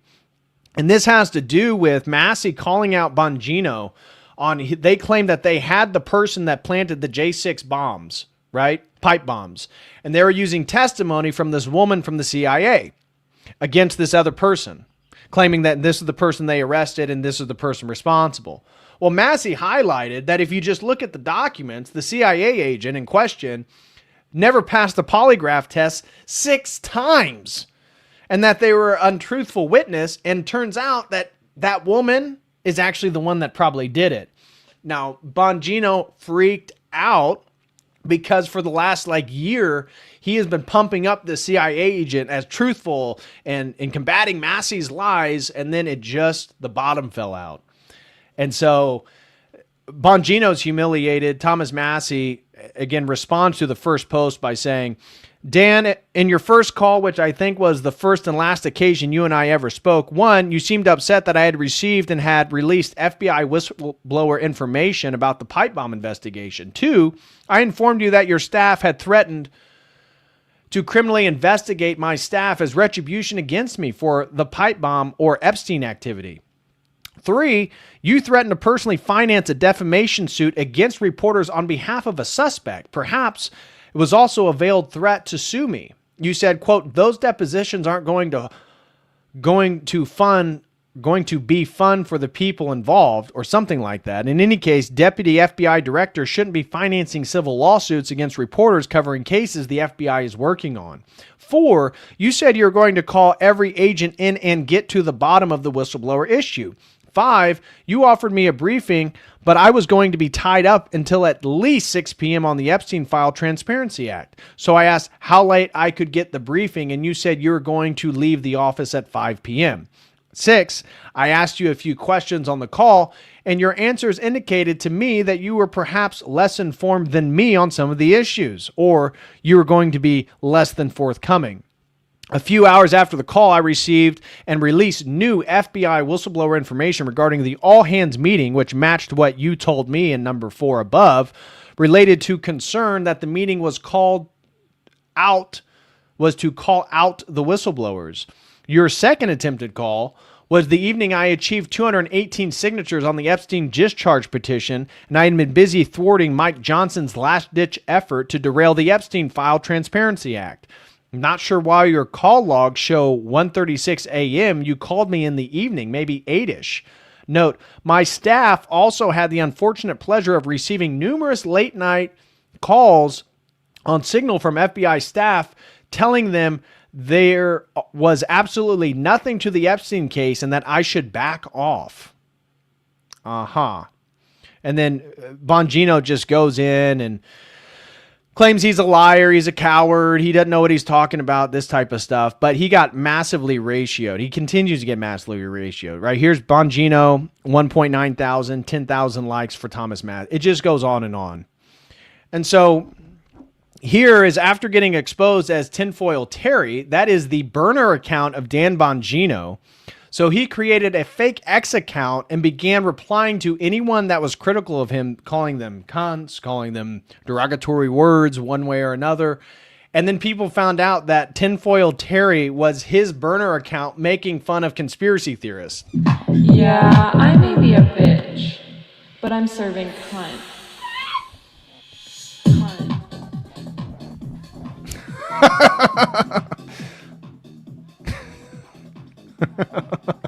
He says like the same thing in every response. Tinfoil Terry.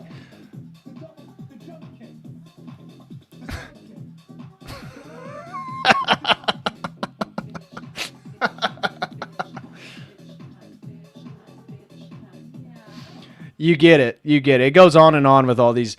So then he gets cornered. He's at an event. Dan Bongino completely loses it when someone tells him, "Don't be a coward and not to fear Hillary Clinton." He fires back, "Why don't you volunteer yourself?" Then turns on the crowd, "You won't do shit. Don't be a coward, Dan." This is the video. He's going to comment on this interaction right here. Watch. He's going to claim that these were a bunch of thugs. Don't be a coward, Dan. Hey, you're going to be trespassing from the property, okay? This might be, you might feel like you're... God's watching you, man. But this is... Remember, we reap what we sow. God's watching us. Go all out against the deep state. Don't be afraid. Don't be afraid of Satan, man. I'm telling you. You're a big shit. I'm ready. Why don't you do it? I'm ready to be in Congress. Put your name I'm ready. I plan on it. Go volunteer. I'm not afraid of Hillary. Volunteer. I'm not. God bless you, man. So that's it, basically, right? And that's just a little public pressure on Bongino. Here's how he responds to it. You would think that he got physically attacked by a group of men. They show up at MAGA clubs and cause chaos. They had a group of them show up this weekend after this event, calling people, forgive me for the language, folks, in the show, but screaming and cussing, calling people, by the way, not just me and others, calling attendees as even faggots and others. These are guys telling you they're part of your crew. This actually happened. Nobody called him a faggot. Like, he's just totally overblown. And here's Alex Jones commenting on the downfall, the public downfall of Dan Bongino, highlighting that he's connected with everything that's going on. And I confirm from multiple sources that Todd Blanche, Bongino, Patel, and Ratcliffe, the CIA director, hang out at dinner constantly, golf every week. They are a whole deep state node in there, and that's why you see these incredible behavior of Bongino, who just has 180 on everything he ever said about Epstein acting alone, killed himself, had no accomplices. There's only one shooter in Butler, Pennsylvania. I mean, you know what he's done. Now endorsing Blanche for AG. Those guys are a real nest, and they're trying to get Blanche in as AG, but I'm told that it's very close that Martin will be the deputy AG, and I confirm. So what's he referring to? Pam Bondi got fired, guys. I don't know if you heard the news. You know, the terrible, what has to be one of the worst attorney generals the United States has ever had, Pam Bondi. Well, she got fired from her position as attorney general. And Todd Blanche is now the acting attorney general. Many people like Bongino have been arguing that Trump needs to make him the official AG. What Alex Jones is highlighting is that Patel, Bongino, Ratcliffe, who runs the CIA, there was a mentioning of, I forget who, I think it was someone in the Israeli government or the IDF mentioning how Ratcliffe was one of their insiders.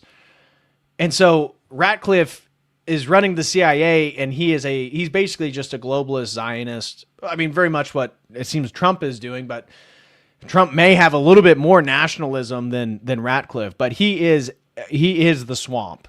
Ratcliffe is absolutely the swamp. And so Todd Blanche, who's now the acting attorney general, everybody's trying to say, oh, this is fantastic. This is wonderful. Bongino thinks he'd be the best attorney general ever. No, they're all part of the same crew. And here is Dave Smith getting back at Dan Bongino they've been going back and forth just like Massie with Dave Smith. And this is him commenting on everything that's going on with Bongino and this massive public downfall. I did. I jumped on Thomas Massie's, like he did like a live stream money bomb thing, and then I saw on social media that, of all people, Dan Bongino has been attacking Thomas Massie. If I'm remembering correctly, I don't think we mentioned Bongino. It's hard to imagine. I did trash the shit out of Bongino on Tucker's show the other day because I was going to make sure to get that in there. And he deserves it. He's an awful sellout.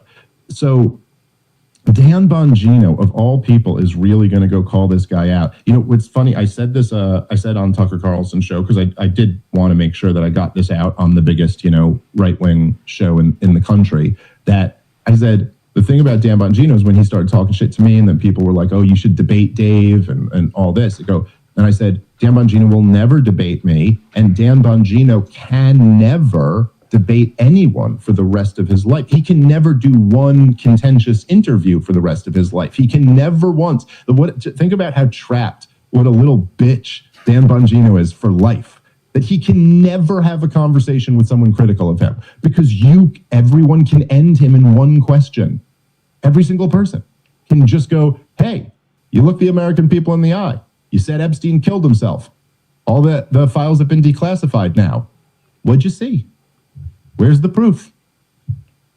Now, you notice, by the way, in Dan Bongino on his show, he's spent time talking about me and Candace Owens and Tucker Carlson and Joe Kent, and he's trashing Thomas Massie. But you know what he will never do is answer that one simple question. The other thing is that I'll just say is that Dan Bongino has really revealed himself, and this is why he deserves for us to really, tear him a new asshole, especially because he's going after a good guy. But so, it's going to take a lot. You're going to have to show me that that's false. Well, the reason why I have so much contempt for Dan Bongino and Kash Patel, particularly, and Pam Bondi too, but more so the other two, is that these guys went around, and really Dan Bongino, Kash did many podcasts and stuff, but Dan Bongino got rich doing his show, at a really big show.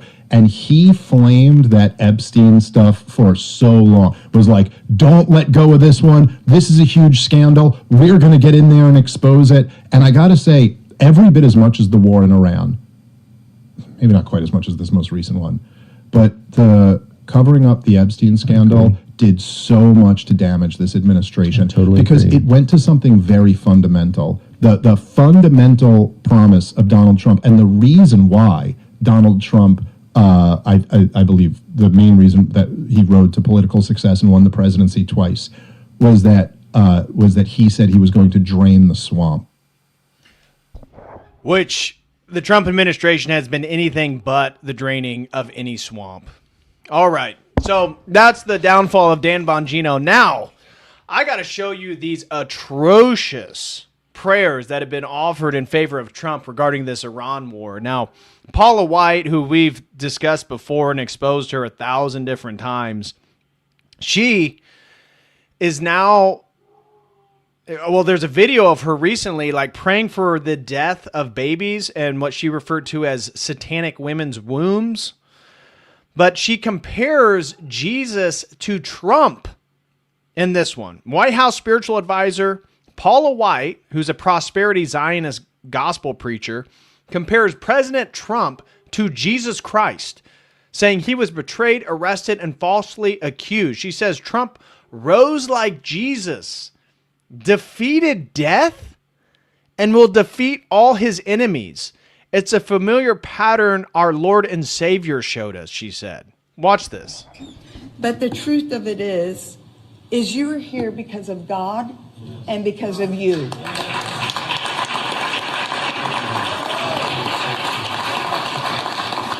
And I just wanted to share this thought and then pray over President Trump. Jesus taught us so many lessons through his... I just want to pray over President Trump. President Trump, I swear, when I read my gospel, I feel like I'm reading about your life, President Trump. You have resurrected America, and I just give praise every time I see dead little Palestinian and Iranian babies. I say, "Oh Lord, it's all working. It's all working well." His death, burial, and resurrection. He showed us great leadership. Great transformation requires great sacrifice. And Mr. President, no one has paid the price like you have paid the price. It almost cost you your life. You were betrayed and arrested and falsely accused. It's a familiar pattern that our Lord and Savior showed us. But it didn't end there for him, and it didn't end there for you. God always had a plan. On the third day, he rose, he defeated evil, he conquered death, hell, and the grave. And because he rose, we all know that we can rise. And sir, because of his resurrection, you rose up. Because he was victorious, you were victorious. And I believe that the Lord said to tell you this.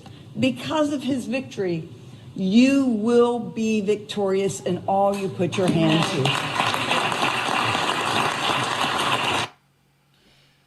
Ugh, yuck.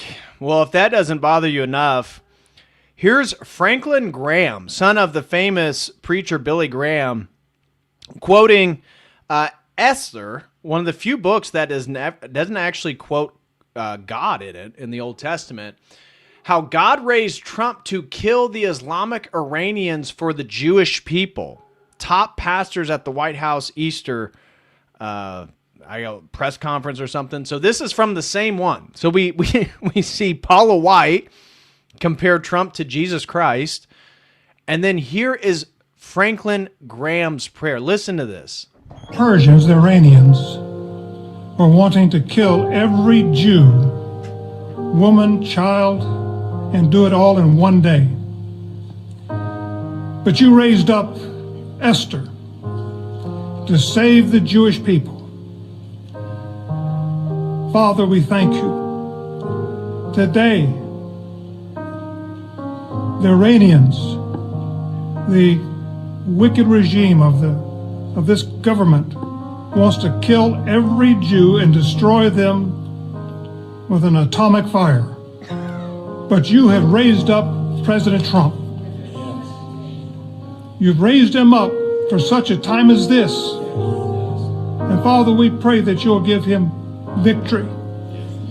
Father, we pray for our military that you'd watch over, protect them. Father, we pray for the people of Iran who want freedom to be set free from these Islamic lunatics. Father, we thank you for your Son, Jesus Christ, who came to this earth to take our sins, that he died and shed his blood on a cross for our sins, that he was buried. He took our sins to the grave, but you raised him to life. And Father, we thank you and we praise you and we give you the glory. Father, protect President Trump. We pray this in Jesus' name. Amen. This is the face of Christianity of the Trump administration. Heresy, Zionism, prosperity gospel. I saw someone refer to Paula White as Rabbi White. I love that. But I thought this was strange for Franklin Graham. I mean, it's obviously Zionist. He equates all Muslims as satanic, which their religion certainly is. But, individually, there are good people. But it's so weird. Somebody said, is this parody? No, this is real. This was the Easter service. This was the Easter service. Let alone, wait till we get to the post, Donald Trump's Truth Social post on the day of Easter. He not only uses the F word as the President of the United States in a public post, He says he's going to commit a war crime, and then he praises Allah. We're going to get to it here in a few. In other news, though, here is Mike Huckabee telling you that they just haven't programmed you well enough yet. That the reason why young Americans hate Israel is because we haven't programmed the youth correctly. So you are a software that needs the new Zionist program. You see, you haven't done your latest Zionist upload. You got to upgrade, guys. But where does that come from? You know, there's a difference between dumb and ignorant. Dumb is that a person cannot process information. They just don't have the capacity. They don't have an operating system, if I put it in computer language. Ignorance is that the data isn't there. What we're dealing with is not an operating system problem. It's a data problem. We have not downloaded the proper data, the true data into the minds of younger people. We haven't downloaded the right data to correct the true data. Whoa. I don't know if that was he just misphrased that? Was that a Freudian slip? We have to program the right data to counter what he said, the true data. Listen to this. Of younger people. And we've assumed that they're going to grow up intellectually curious and intellectually the proper data, the true data problem. We have not downloaded the proper data, the true data into the minds of younger people. And we've assumed that they're going to grow up intellectually curious and intellectually honest, and that they will look for themselves, but they're not. That's the problem. They're not looking. They're taking at face value what some podcaster says, and the result is absolutely dangerous. But where does I would say the reason why people are losing support for Israel is because they are thinking critically, because the entire system is programmed.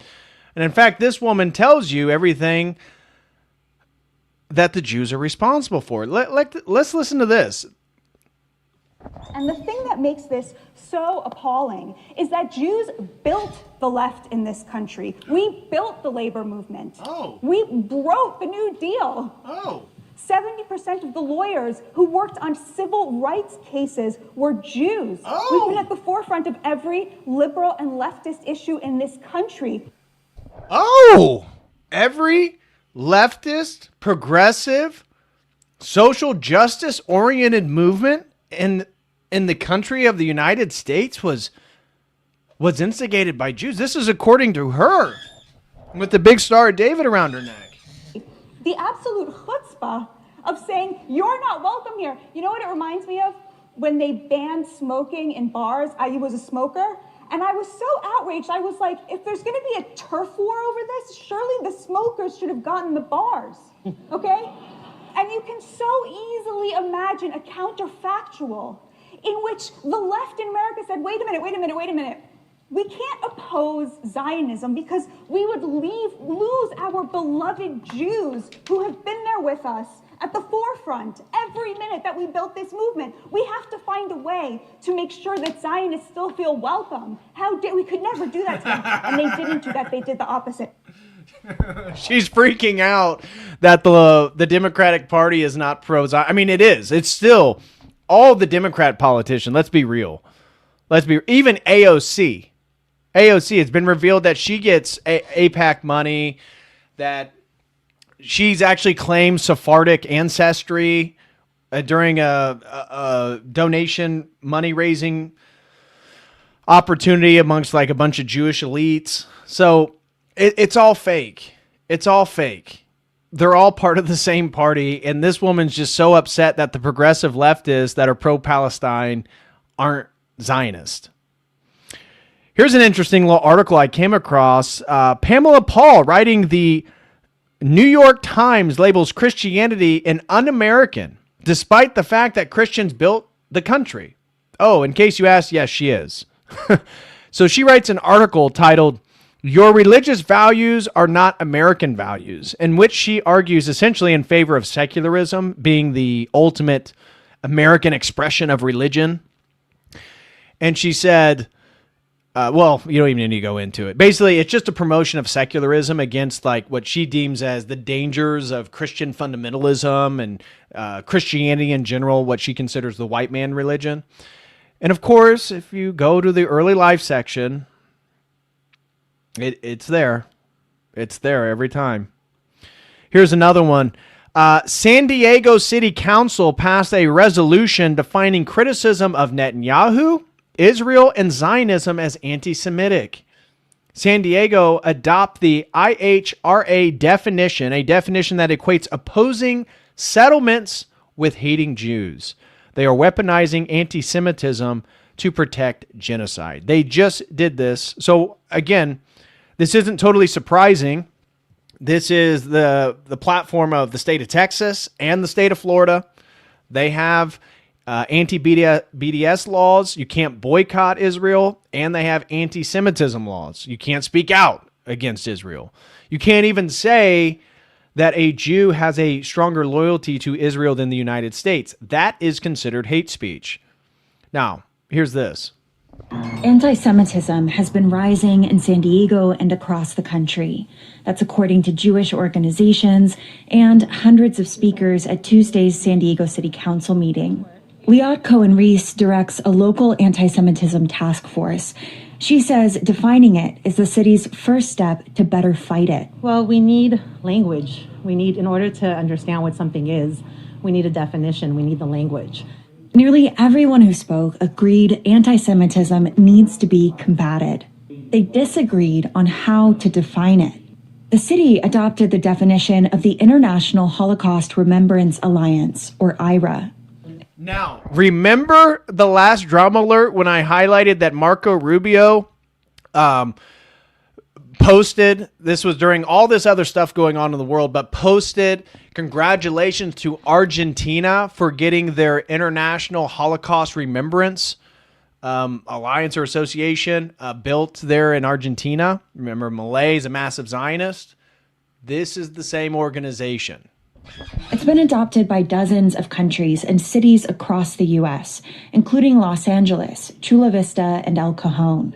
It says anti-Semitism is, quote, a certain perception of Jews, which may be expressed as hatred.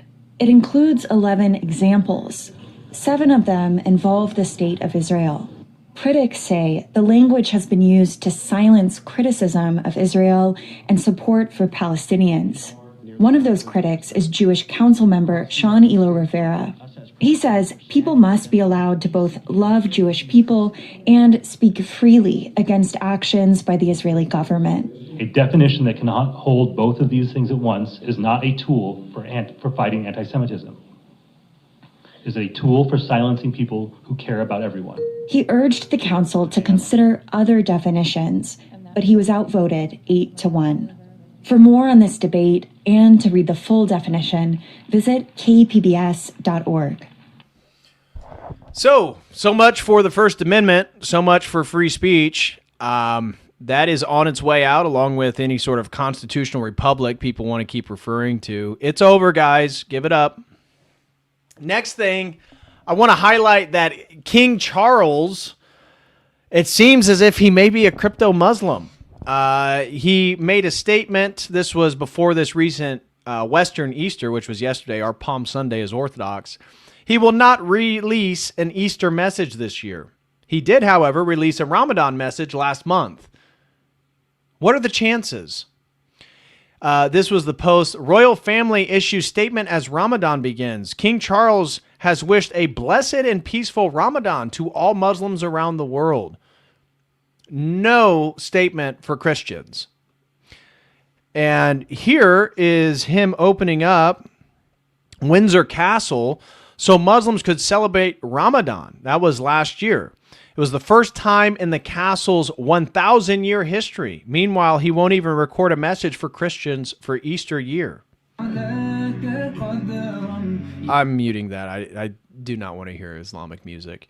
But you can see all these Muslims brought into Windsor Castle. I mean, the UK is just outright in war with its Christian past. It's hard to even believe.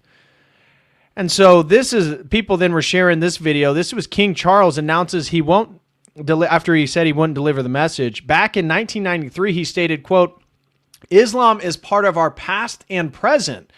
It created a modern Europe. Islam teaches us all the lessons that Christianity has lost. Now, what message does Islam have that Christianity lost? Here's King Charles. Islam is part of our past and our present in all fields of human endeavor. It has helped to create modern Europe. It is part of our own inheritance, not a thing apart. Islam can teach us today a way of understanding and living in the world which Christianity itself is the poorer for having lost. Our judgment of Islam has been grossly distorted by taking the extremes to be the norm.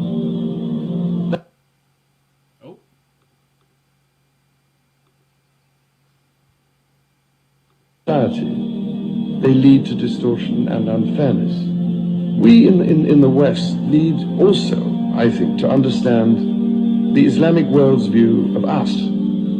There is nothing to be gained and much harm to be done, it seems to me, by refusing to comprehend the extent to which many people in the Islamic world genuinely fear our own Western materialism and mass culture as a deadly challenge to their Islamic culture and way of life. The fact is that our form of materialism can be offensive to devout Muslims, and I do not just mean the extremists among them. Now imagine that. The King of England talking to English people about how their materialism is offensive to Muslims.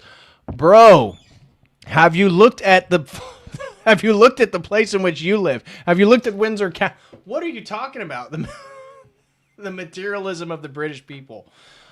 I would not be surprised. I mean, Islam is set to be the official religion of the UK at this point. I mean, I'm seeing real resistance in places like Scotland and Ireland, but England,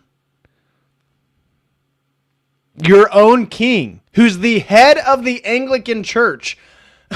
King Charles is a head of the Anglican Church, and he'll only put out a religious message for Ramadan and invite Muslims into Windsor Castle. Won't even recognize Easter. All right, next news. President Trump has pardoned multiple people for massive nursing home frauds. And as this post highlights, yes, they typically are dual citizens. So I went and found an article. This article talks about how a nursing home owner got a Trump pardon. The families of his patients got nothing.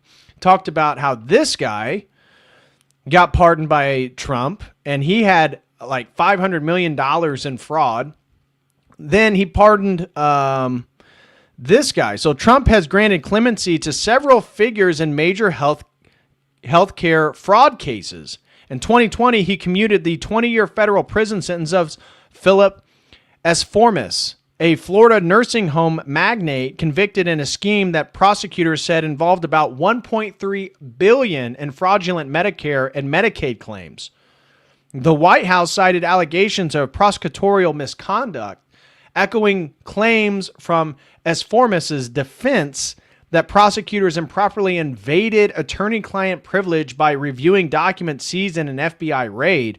Although appeal courts did not overturn the conviction based on this argument, Esformis had support from two former U.S. attorney generals. So, me just being curious, found the individual at hand, Philip Esformis. This is the guy, $1.3 billion in Medicaid fraud. And I just went down here and just looked. He's a prominent Chicago-based nursing home magnate, philanthropist, and an ordained Orthodox rabbi. Huh.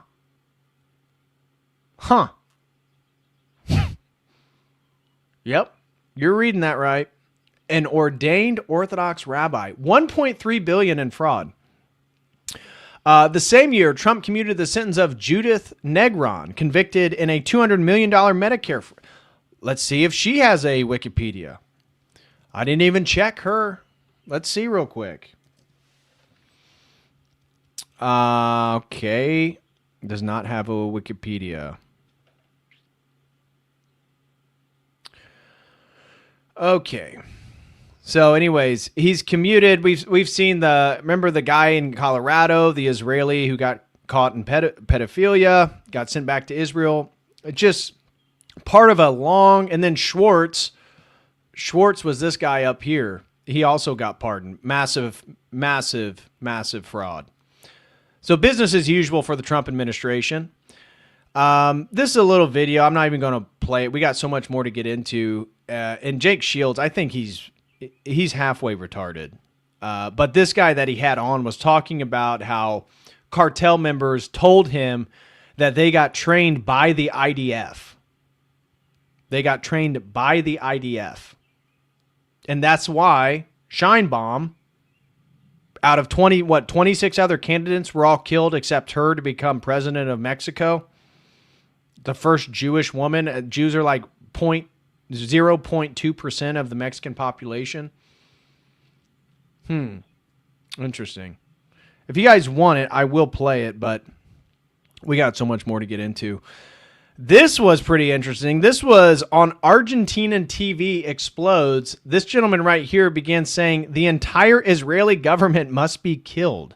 No mercy whatsoever. The world must execute them like Nazis at Nuremberg.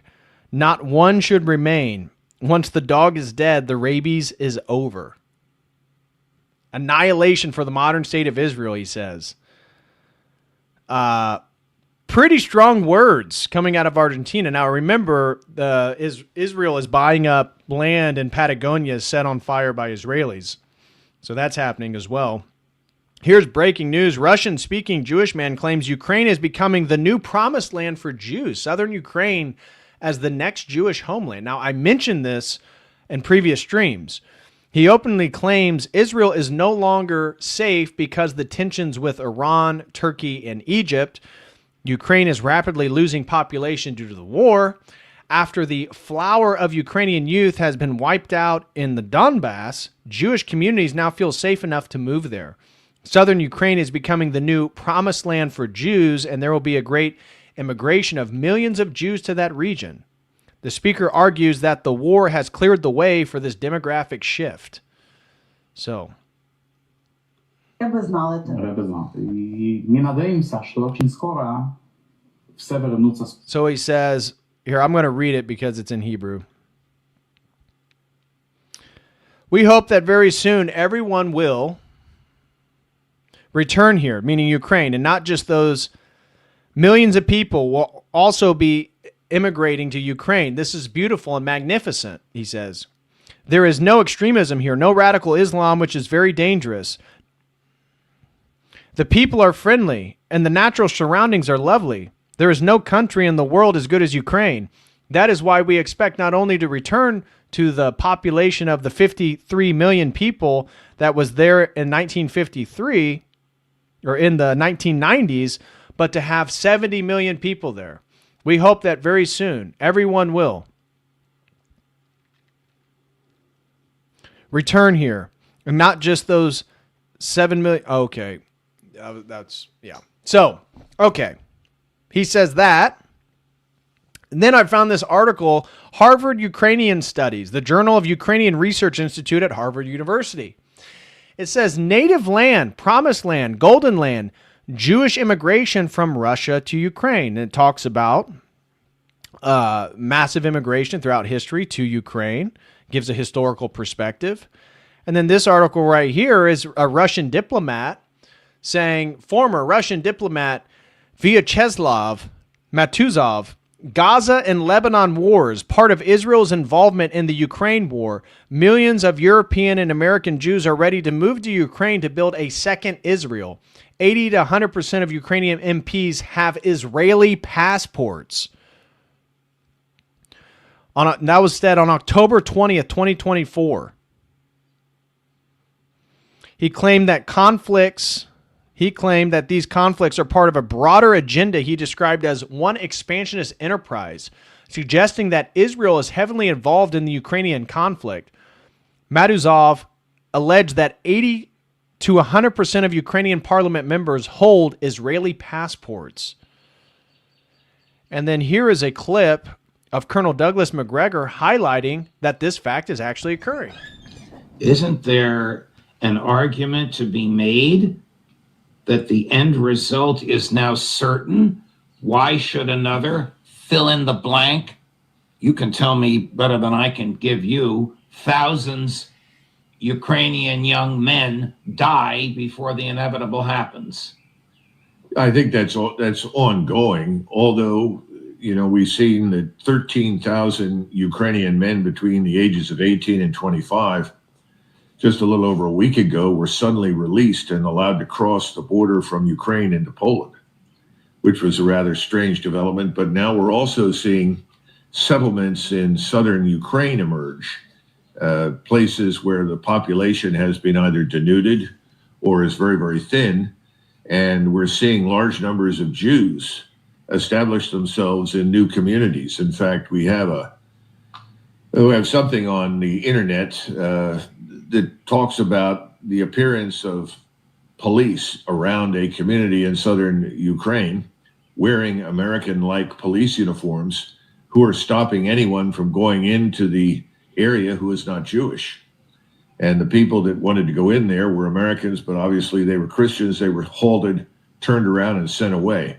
We've always been hearing about this desire to create another greater Israel in parts of Ukraine, where at one point you had large numbers of Jews before the Second World War that were concentrated in places like Ukraine and part of Poland and southern Belarusia. This is very odd. Is this part of the larger plan that's bankrolled by people like Larry Fink and others to create this? Is this an extension of Israel as it is today? I have no idea. But needless to say, I thought it was very odd to find a police force that looked like they were the New Jersey State Police and insisting that if you weren't a Jew, you couldn't go into the area. I thought that was very odd. I don't know what's going on, but clearly numbers of Ukrainian men are at an all-time low. Strange, huh? Strange. It's almost like it was all planned. When he was talking about Larry Fink, what he's talking about is BlackRock and all these massive global investment firms claiming that they're going to rebuild Ukraine and that they put out these videos after the Ukraine war began in 2022, like the WEF, BlackRock, talking about how Ukraine was going to be this super modern utopia city where it would have modern, technocratic cities and people would live these luxurious lives. And it would be like this beacon of the new world order, if you will. Well, no surprise. In fact, can somebody go check up Larry Fink's early life section? Is this tied with the history of the Khazars when they're talking about they're returning back to potentially promised land, as the rabbi said? Now, why would that be promised to them? Why would southern Ukraine be promised to Jewish communities? Why would they be preventing Orthodox Christians from entering areas that is their own nation? Why is this occurring at a time in which the male population of Ukraine has been decimated due to the Ukraine-Russian war? Why is Ukraine led by a Khazar himself? I'll let you guys put those pieces together. All right, next story. In fact, before we even get into that, let me catch up on some of the super chats. Wicked Wally, shout out to Wicked Wally. He throws in 5. He says, I want to hear how their keynote debate topic went. How do we destroy Superman and the Justice League? Yeah. Shout out to Wicked Wally. I love you, bro. Nathaniel throws in 5, says, I don't care how bad Nicholas II or Wilhelm II may have been as monarchs. I'll take them as leaders over these freaks always. Yeah, fair enough. Fair enough. Those were more honorable men than anybody leading our nation today. That's for sure. Mustard Man throws in 5, says, and then for no reason at all, God flooded the earth and killed everyone. Yes, exactly. Wicked Wally throws in another 5. Thank you so much, brother. He said, I once had a woman introduce herself to me on a dating app. then proceeded to introduce the 18 other people in her head.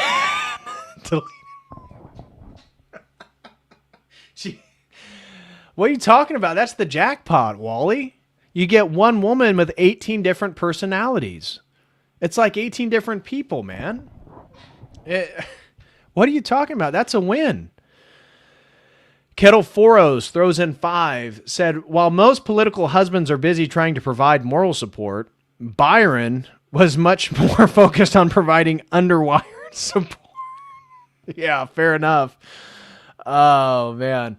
Yeah, Byron Noem probably taking out various bras from his wife, telling her she needs to get breast implants.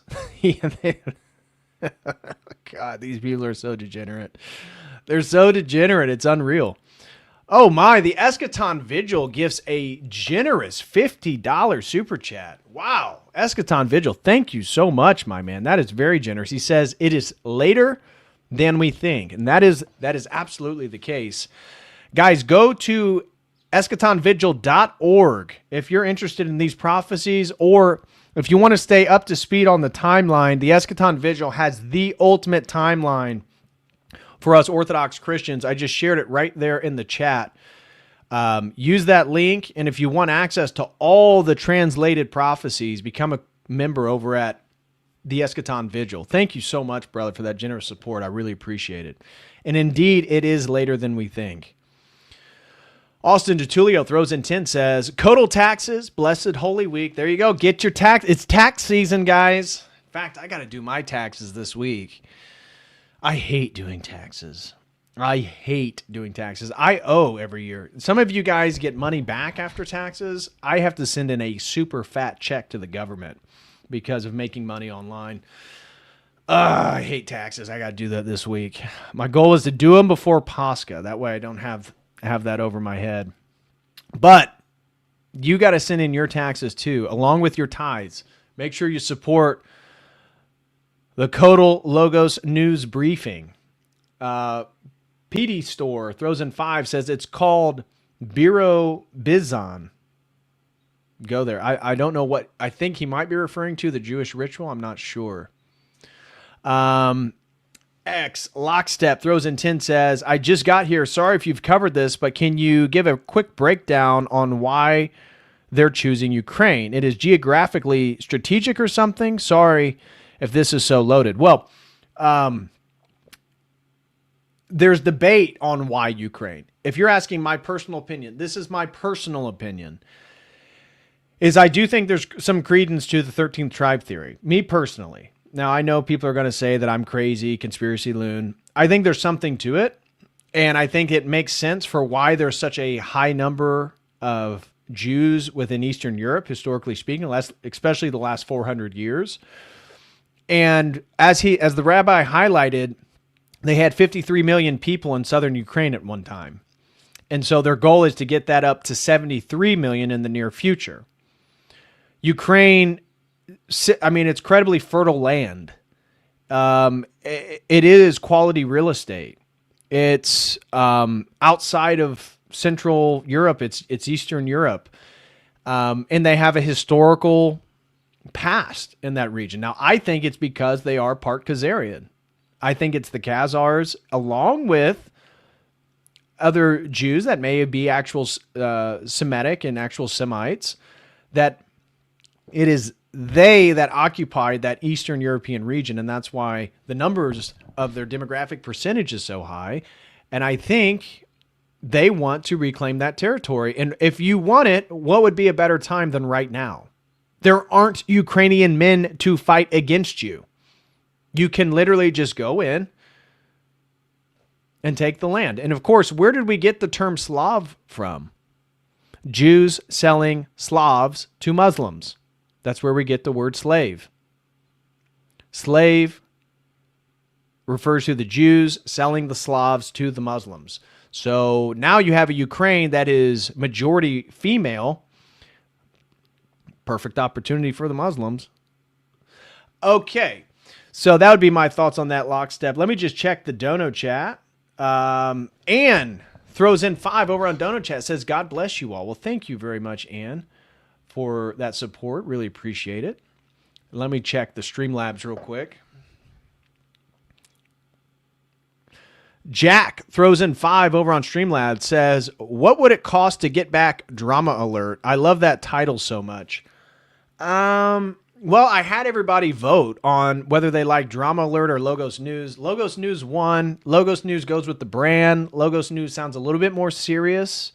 I kept getting people referring to Keemstar because the thing was titled Drama Alert, and I hated people asking me about Keemstar. So I thought I needed to rebrand it as something legitimate. My goal is to do Logos News briefings every single week moving forward. So this will be a staple stream topic program, if you will, every single week. So I wanted to officialize it.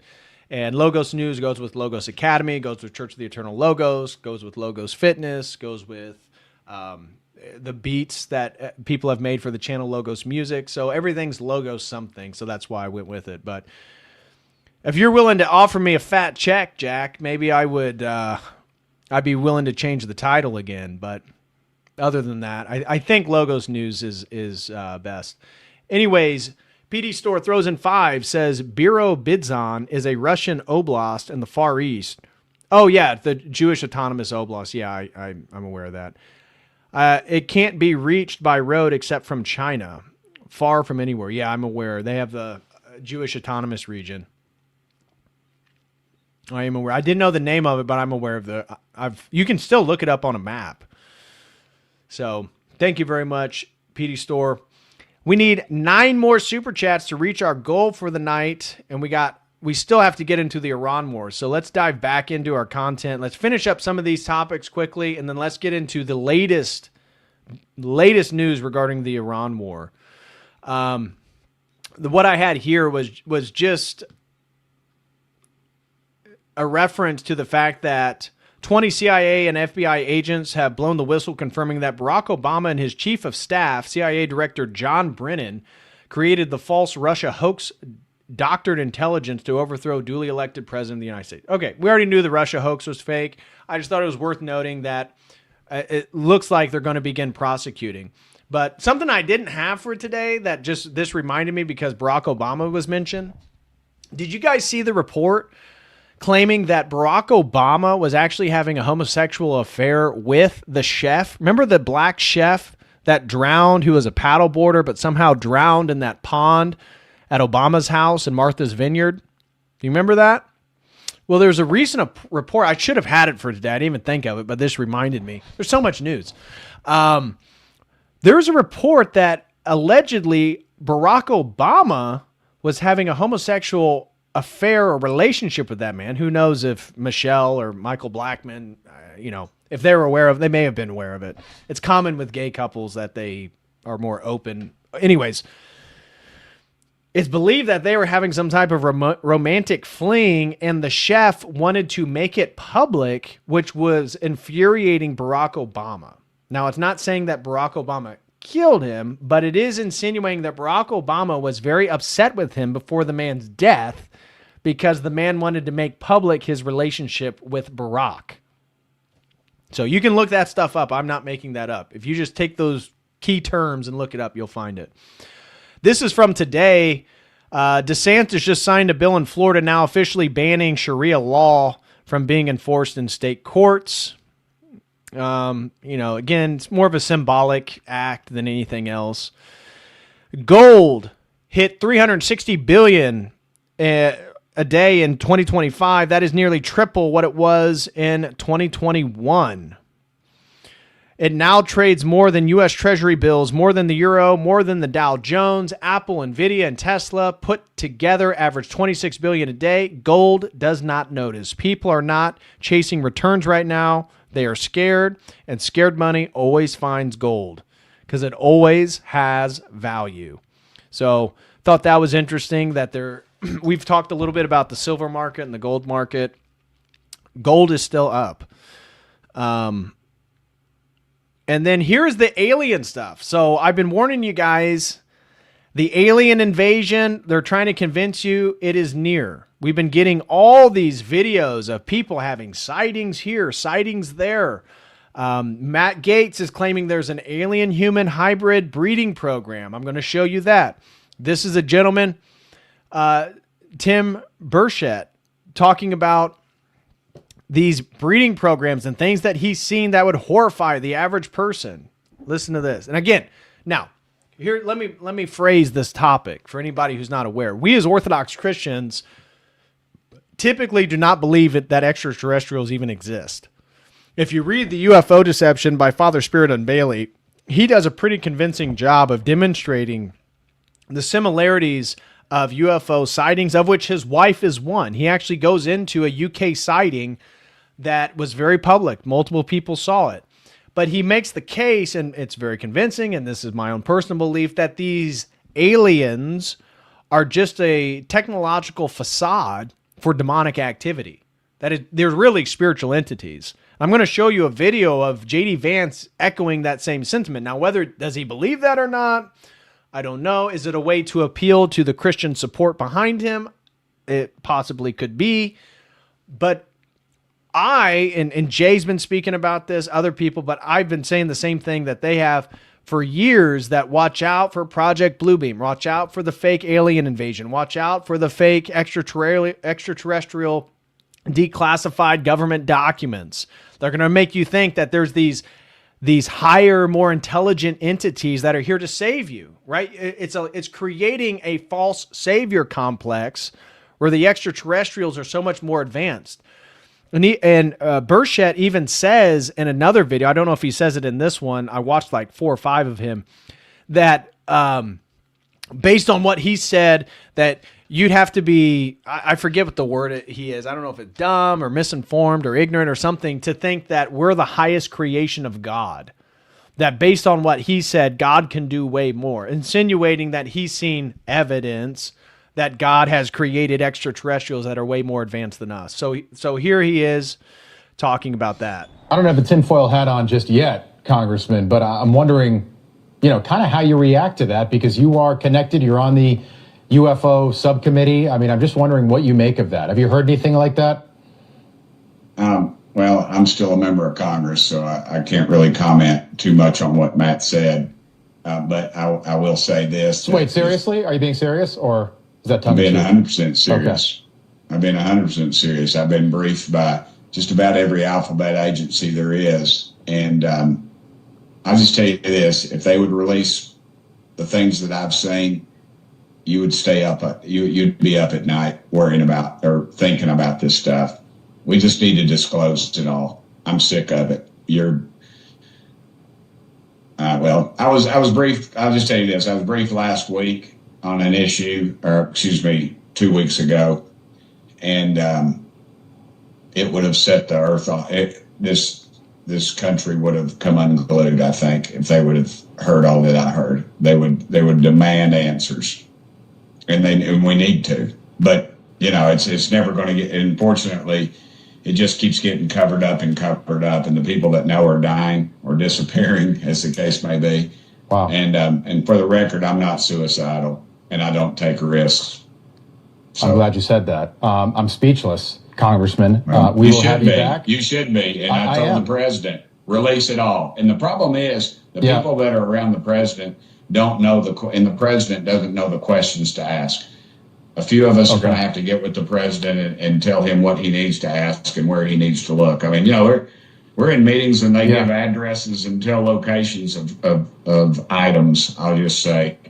And the public has a right to know, dadgummit. It's your tax dollars. Absolutely. Let's get it out there. You got my attention, Congressman. I appreciate you being as forthcoming as you have been tonight. And Now remember, this is on the heels of Trump getting upset because Barack Obama insinuated that he had seen that aliens are real and all this different stuff. And then Trump wanted to be the president that first disclosed it and said, well, he's not supposed to be talking about that, insinuating it's all real, this type of thing. And this is all related. That conversation comes based on the comments here that we're going to see Matt Gaetz make. I think the most important information will be the biologics that are not human that have been discovered. And like even some of the briefings that aren't classified just need to be out in the public. I mean, I had someone come and brief me who was in a military uniform, worked for the United States Army, that was briefing me on the locations of hybrid breeding programs where captured aliens were breeding with humans to create some hybrid race that could engage in intergalactic communication. An actual uniformed member of the United States Army briefed me on that. Okay, I wanted to say something, but the video wouldn't pause. We were at 34. Okay, fair enough. I'm not even saying that he's lying that a person in, Army regalia came and briefed him on this, but is it not possible, too, that they're lying? Is it not possible that there would be an operation to inform political representatives about these briefings so that they say, oh, yeah, I mean, I've seen the briefing. They came and told me about it. Well, what did you see? Did you see an alien? Did you see the spaceship? Did you go experience? No, I saw the briefing. Okay. Is it not possible that they could convince all these representatives that it's true? So when the mass illusion comes, that they themselves would be likely to be in on it, be out of pure ignorance and believing the briefings that they've received? Seems very possible to me. Brief me on that. Non-human biologics, interracial alien mating. What the F is going on? Look, wait a second. You had whistleblowers tell you this kind of thing? Can you please unpack that? Yeah, I had a guy who was uniformed. He was a senior enlisted with the United States Army. Came into my office in Crestview, Florida, in a non-classified setting. I had members of my staff there. And what they explained is that the military ran a very secret program where aliens that were living were in forced breeding programs with humans that had been abducted from war zones and from even the caravans of migrants. Now, again, I didn't verify this, but what the whistleblower was telling me is that there were like between 6 and 12 locations around the country where this happened. And what he wanted was a group, members of Congress, to all show up at the same time at all of these different locations so that any of those activities could not be moved. And of course, it's a physical impossibility to get members of Congress to simultaneously show up at like 8 locations at one time. And so that never occurred. What do you mean non-human biologics? Like this? Well, that was the testimony of David Grush before the House Oversight Committee, which I joined, and the testimony was that in crashes of craft that had been recovered by the CIA and through a special program that the CIA had for crash recovery, that it wasn't just the hard materials, it was also biologics, but that they couldn't identify a human source of those biologics. Again, I am skeptical. I believe it's part of a large... I'm not even saying Matt Gaetz is lying. I just don't believe the paradigm, because for it to be true insinuates a entire cosmology and worldview that I think is deceptive. And we're seeing all these videos. This is out of Kazakhstan. A gigantic UFO was allegedly caught just sitting silently in the sky above the Kazakh capital. And you can see this strange lighting. This thing is apparently enormous and looks nothing like any plane or drone we've seen. Aliens finally got tired of Area 51, or is it just light playing tricks on me? It could easily be light. I mean, that does not prove a UFO, but this was going all over the internet, of people claiming that this proves that UFOs exist. Of course, there was all these lights over Austin, Texas recently that people have been talking about. Here is UFO expert, again, another quack, Stephen Greer, says, a secret war between advanced civilization and humans have been going on, with humans as the bad guys. Oh, no. So you're saying it's a perfect narrative for our superhero aliens that are going to come and rescue us from our deranged elite ruling the world? Yeah, I doubt it. Notice how it always goes perfectly with that narrative. It's a very serious issue. And I will tell you, if this is disclosed improperly, it'll be 1,000 times worse than COVID. And I think that when you're talking about the fact we are being visited by advanced civilizations, They are not hostile. If they were hostile, we'd be gone. But we have approached them very hostilely. We have literally downed at least 1,000 or more of their spacecraft using illegal electromagnetic pulse weapons. And I know where they're being used and how they're being used. And we have captured those bodies, some living, some dead.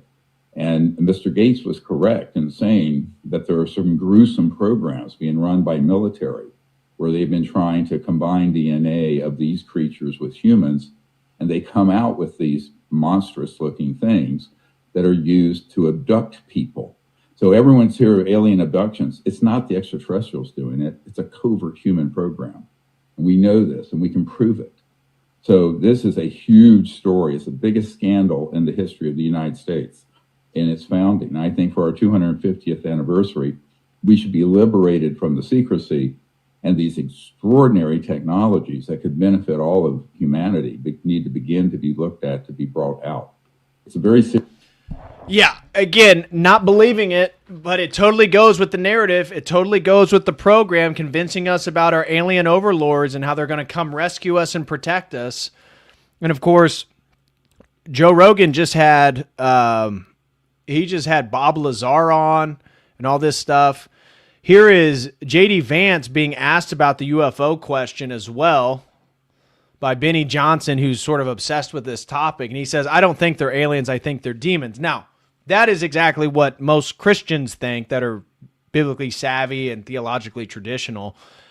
I'm not even saying J.D. Vance is that. He's a recent convert to Catholicism, but I think he's also playing off the base, and he's very aware. One thing about J.D. Vance is he follows the trends on X way more, and he understands what the young people are talking about and how to engage with. And I think this is more of a political posturing, but it is the perspective that I also share. You gonna release all the UFO files? We're working on it. It's funny. When I came in, I was obsessed with the UFO files, and then you start getting really busy worrying about the economy and national security and things like that. But I've still got 3 more years as vice president. I will get to the bottom of the UFO files. Okay. Have you peeked? Have you done a peek? Have I what? Have you done a peek? Have you So I actually haven't. I have full not. Independence Day. I have not been able to spend enough time on this to really understand it. Yeah. But I am going to. Trust me. I'm obsessed with this. I've already had a couple of times where I'm like, all right, we're going to Area 51. We're going out to New Mexico. We're going to sort of get to the bottom of this. And then the timing of the trip just didn't work out. But trust me, anybody who's curious about this, I'm more curious than anybody. And I've got 3 years of the very, very tippy top of the classification. I'm going to get to the bottom of it. Okay, so you haven't been to Area 51 yet? Not yet. Some people say they keep the UFOs in Ohio.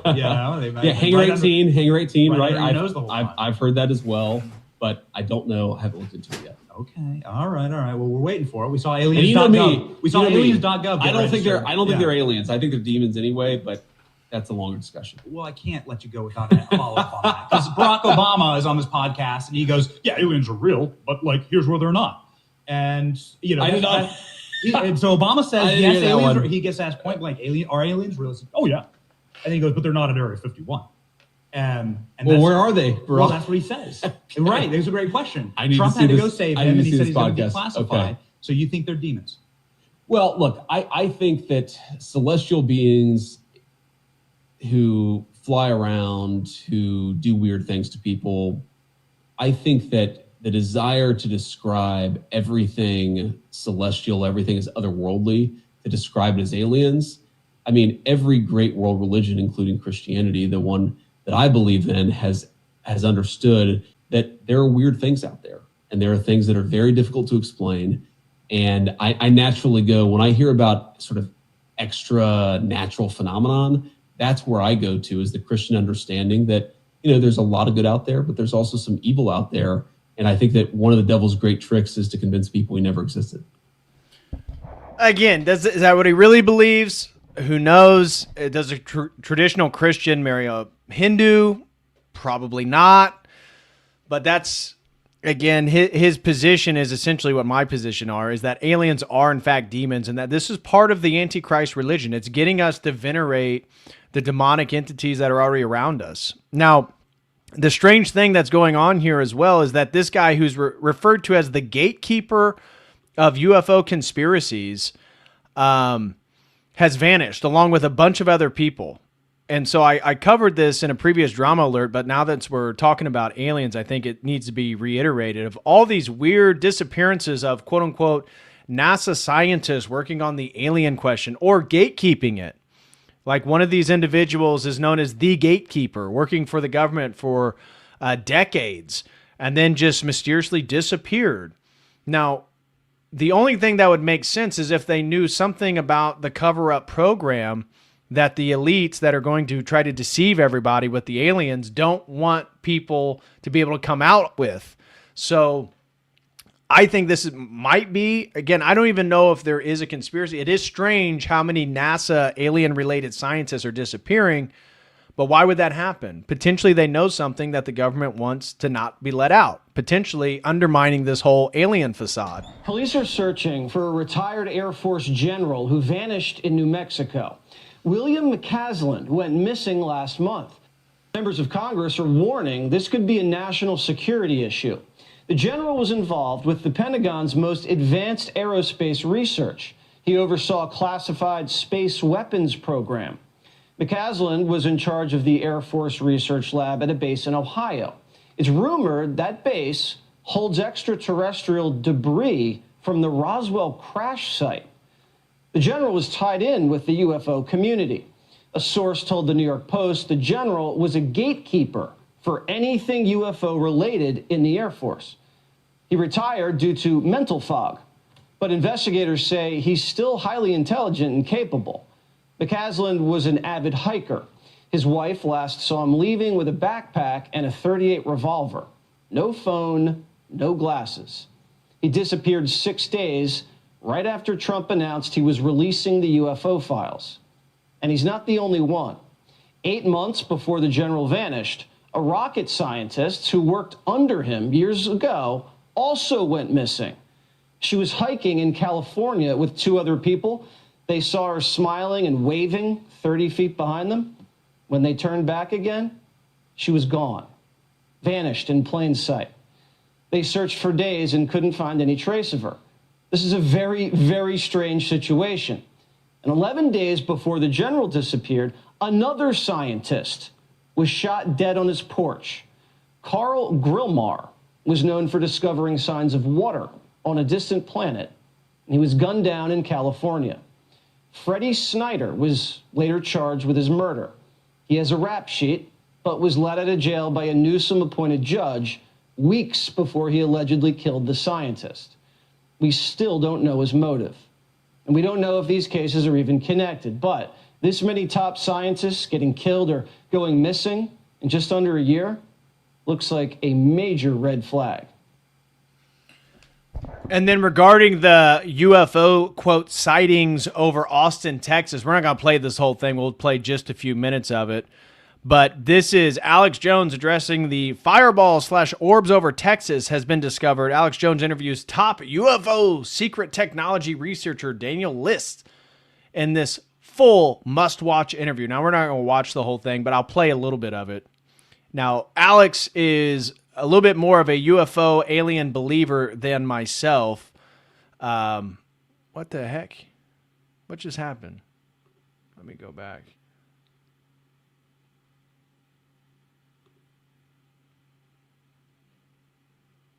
Oh, no. Oh, there we go. All right. So he's a little bit more of a UFO alien believer. He believed that, DMT contact. He has spoke about them being demons more recently, but here's his take on the recent sightings over Austin, Texas that everybody was shouting about. The orbs, the fireballs. What the hell is this? Yes, well, it's right in your hometown. I'm getting emails from everyone in Austin saying, I'm walking around, I'm seeing this. This is what's going on. I'll tell you have to go first to Jeff Bezos's proposal, and this is what's going on. He came out with a proposal through Blue Origin to blow up city-killing asteroids, and he's got an entire division called NEO that is set up to do this. As soon as he announces it, boom, we get these waves of fireballs. Now, the fireball activity, the scientists are explaining it, saying, well, it's just because people have more smartphones. No, I'm sorry. We've had smartphones since 2007.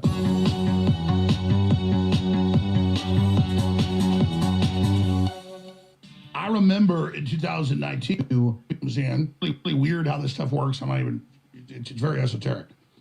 But I had him on yesterday, even though I'd already seen this, and I should have brought it up to him. And then after he went off air, I looked at more, and I talked to my neighbors that saw this. And broad daylight, you just see big fireballs coming in, not like airplane condensation. We show some of the footage, but all over Texas, other parts of the world, but mainly Texas. And I know growing up, I remember one time we had a party at our house. I'm like 14, barbecue. Everybody's leaving like 10 o'clock at night.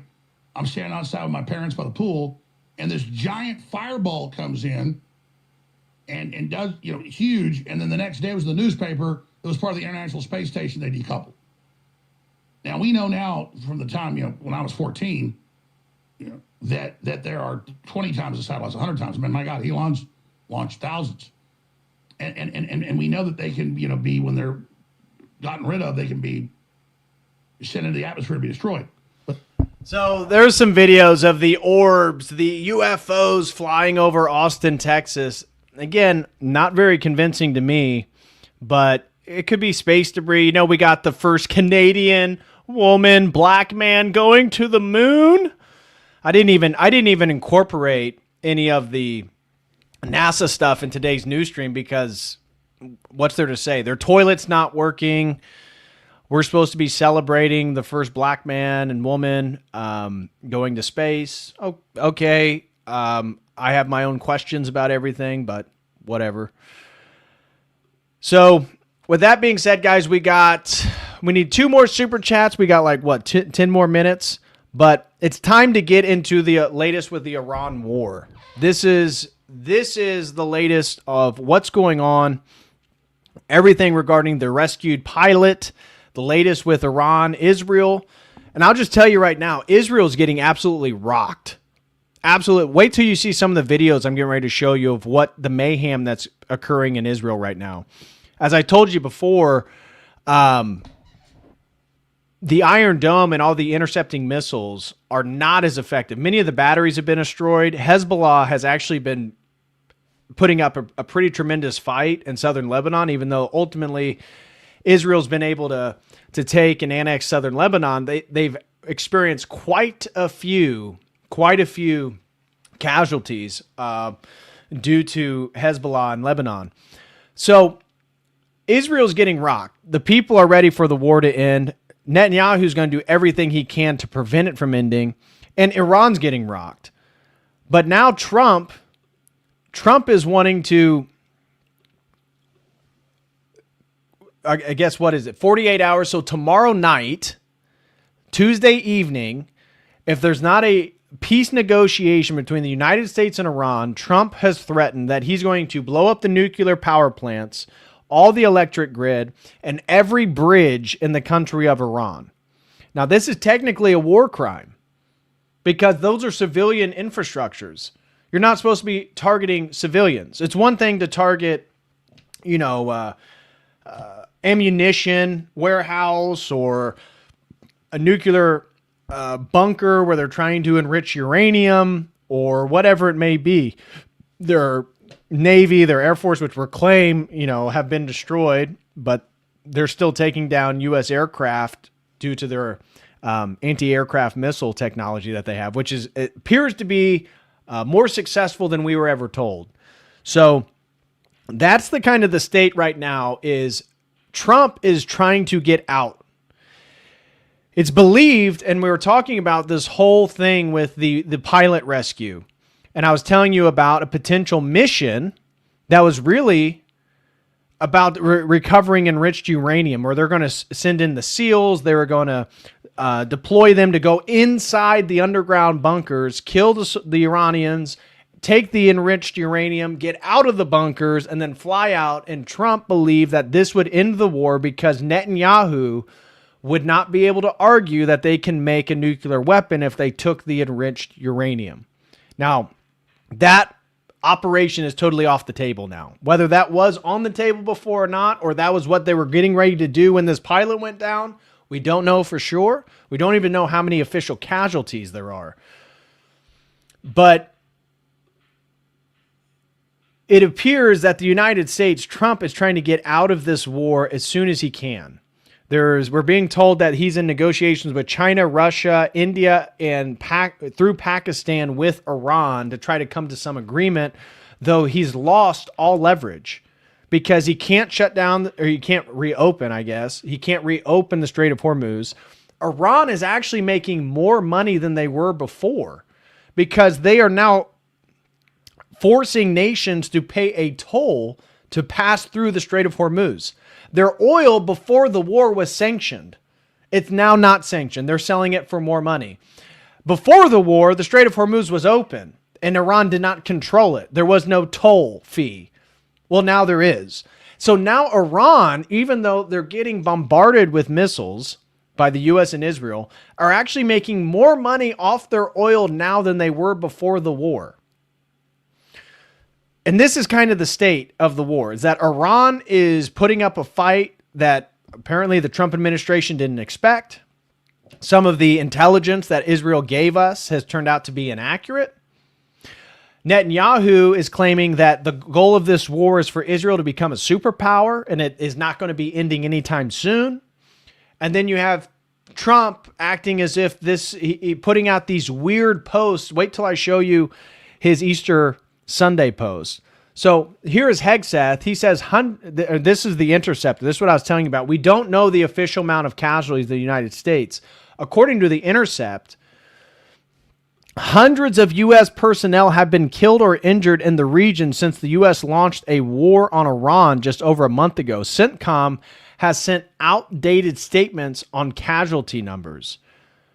And this is something that many people have been speculating about, that the U.S. is actually getting hit harder than they ever expected, and to avoid the PR nightmare, because Trump's declared that we've already won the war, guys. There's nothing to worry about.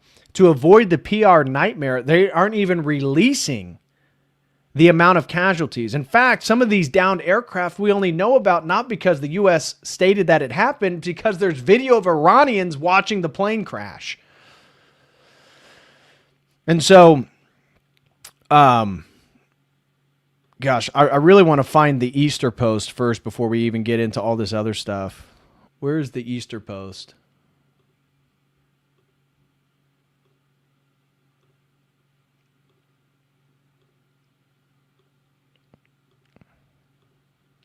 Here we go. Okay. So before we get even into all the newest updates, I have to show you this post by Donald Trump. This is yesterday, guys. This is on Easter Day. The President of the United States on Easter Day posts this to his Truth Social. Tuesday will be Power Plant Day and Bridge Day, all wrapped up in one in Iran. There will be nothing like it, 3 exclamation marks. Quoting the President of the United States in a public statement, he says, "Open the fucking strait, you crazy bastards, or you'll be living in hell. Just watch. Praise be to Allah. President Donald J. Trump."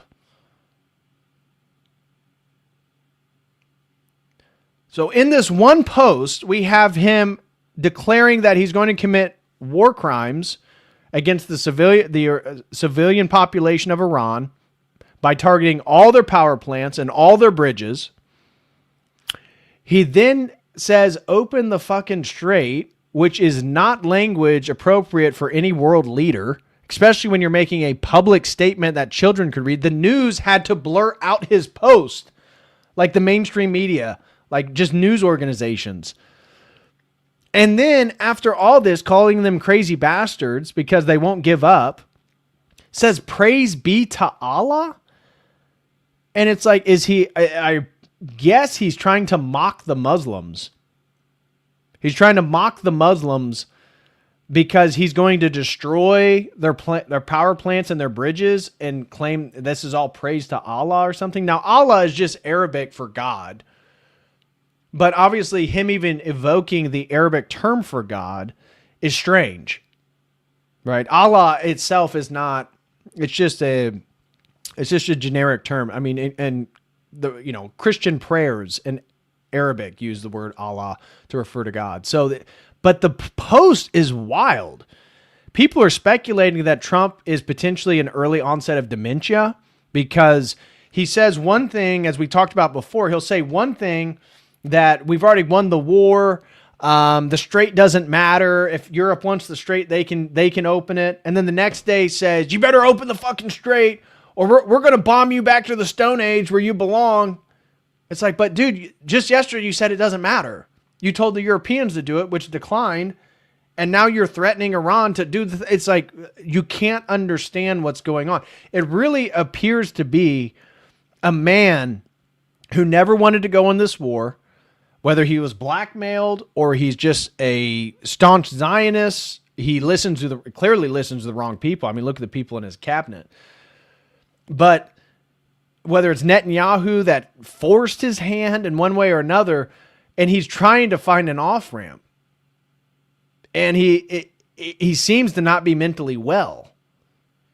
And he's potentially threatening. I mean, here's the thing.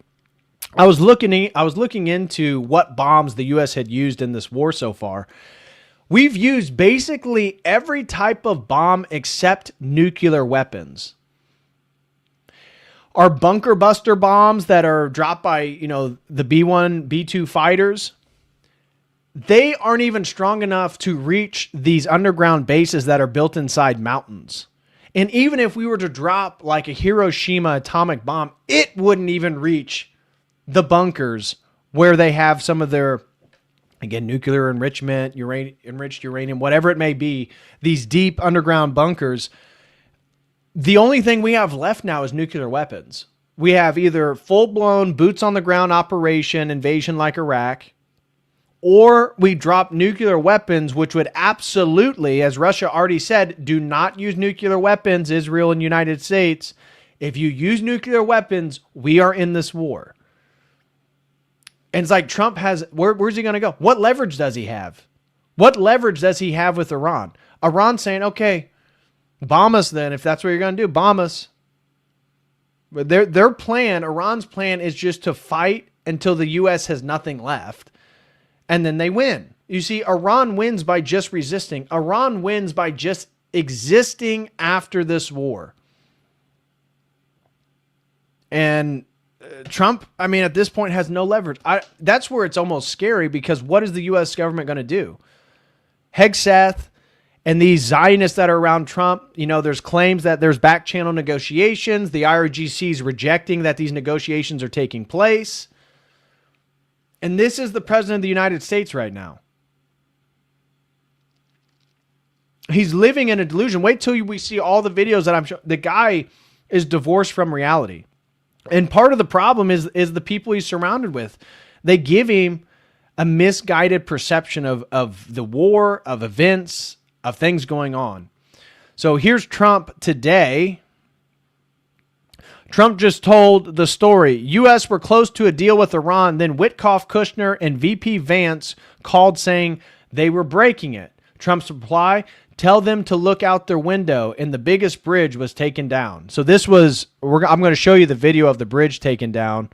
But this is him talking about, it's like the tallest bridge in the Middle East, one of the biggest bridge in Iran. They bombed it, destroyed it. It's unusable. After I gave that order and everything for many years until I came along. So if that's the case, you're going to have more people. Dasha, go ahead. Dasha, You said that very little is off limits in Iran as far as targeting, including power plants, bridges, you've mentioned those. Very little is off limits. Are there certain kinds of civilian targets, though? I'm thinking I don't want to tell you that. I don't want to tell you that. We have a plan because of the power of our military, where every bridge in Iran will be decimated by 12 o'clock tomorrow night, where every power plant in Iran will be out of business, burning, exploding, and never to be used again. I mean, complete demolition by 12 o'clock. And it'll happen over a period of 4 hours if we wanted to. We don't want that to happen. We may even get involved with helping them rebuild their nation. And you know what? If that's the case, the last thing we want to do is start with power plants, which are among the most expensive thing, and bridges. You saw the bridge. The bridge went. We were very close to a deal. And then I got a call from Mr. Witkoff, Mr. Kushner, and JD saying, I thought that was a bit of a slight. Instead of calling JD Mr. Vance, he says Mr. Witkoff, Mr. Kushner, his son-in-law, and then JD. It's kind of a dismissive way to state it, don't you think? I don't know if that was intentional or not, but it felt a bit dismissive, like, because JD is kind of a child's name. You don't see a lot of, men with the name JD. You think of kind of a younger person. I don't know. I thought that was a bit of a slight at JD Vance. I think they're breaking the deal. I said, tell them that's okay. Don't worry about it. But tell them to look out their window and watch. And within 45 minutes, I gave the order to knock out the biggest bridge. I gave the order to knock out the biggest bridge in, I believe, the Middle East, but the biggest bridge in Iran. And within 10 minutes after I gave that order, that bridge was over. So do I want to do that? No. Do I want to destroy their infrastructure? No. It will take them 100 years to rebuild. Right now, if we left today, it would take them 20 years to rebuild their country, and it would never be as good as it was. And the only way they're going to be able to rebuild their country is to utilize the genius of the United States of America. That's our president right now, guys. That's our president. Iran's missile hit rate was 3% in the first 2 weeks of the war. It is now 27%, according to the Institute for the Study of War. Now, I've heard much higher numbers. Now, I don't know anything about the Institute for the Study of War or where that is or who's behind that institute. I've heard much higher number success rate, especially with Israel. I mean, one night they were claiming they were getting hit so much that it was like 7 to 8 missiles out of every 10 were getting through. But maybe this is just in total of the entire war. I'm not sure. But that means that roughly 1 in 4 missiles is now reaching its target against the U.S. and Israeli air defenses. The longer the war runs, the better Iran gets at fighting it, which is absolutely the case. And you can see here some of these graphs. Iran attacks on Gulf countries since March 11th. Here's some of the missiles. These are the cluster bombs that they're dropping on Israel, and I'm going to show you videos of. This is some of the damage that's occurring in Israel right now. I mean, it's not a pretty situation. Here's another video from Trump today. The first to report on the missing second pilot appear to have been Amit Siegel and Ariel Kahana. Both are Israeli reporters who are extremely close to Netanyahu. Now, Trump is very upset because, as I said earlier, someone leaked the fact that there was a U.S. air pilot stranded on the ground in Iran. That was not public news at the time, and only the U.S. knew about it, and, of course, Israel. And the first person to make it public, then this is like, from what I read, it was like 40 minutes or so after the downed pilot. An Israeli journalist who's incredibly close to Netanyahu just happens to make that public, making Iran aware that there's a pilot, and then Iran in their mainstream media then states, hey, civilians, go see if you can find the pilot. We'll give you 50,000, whatever. They put a bounty on the guy's head. And so Trump's pissed because that caused the U.S. a much more urgent situation to find him before the IRGC or the Iranian civilians found him.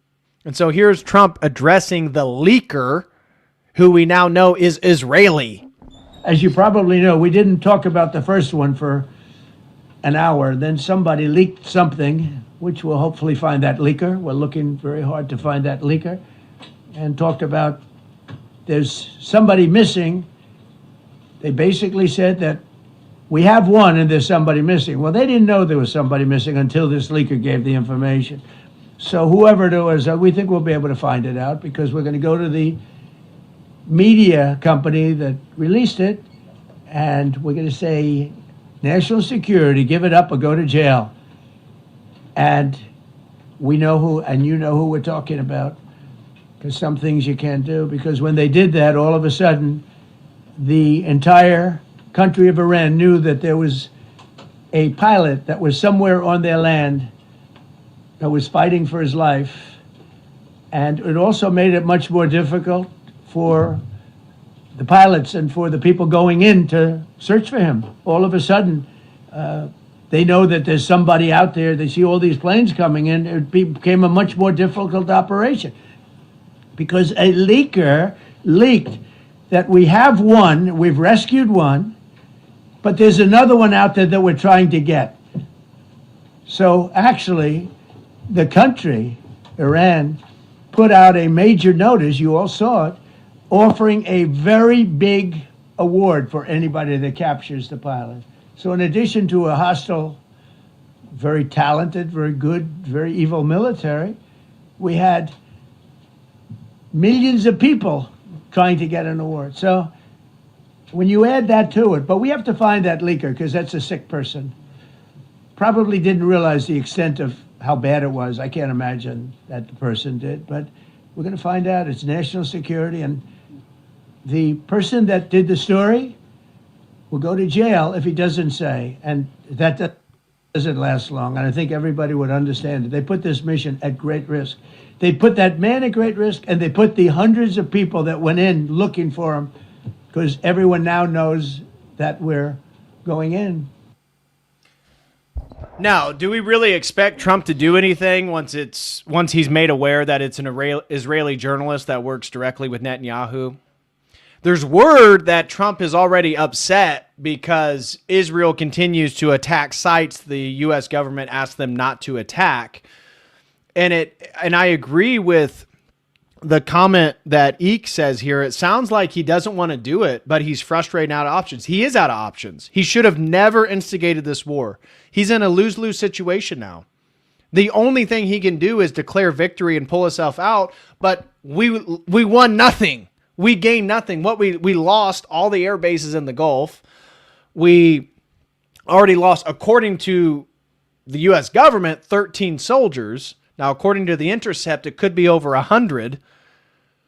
We're spending $1.6 billion a day.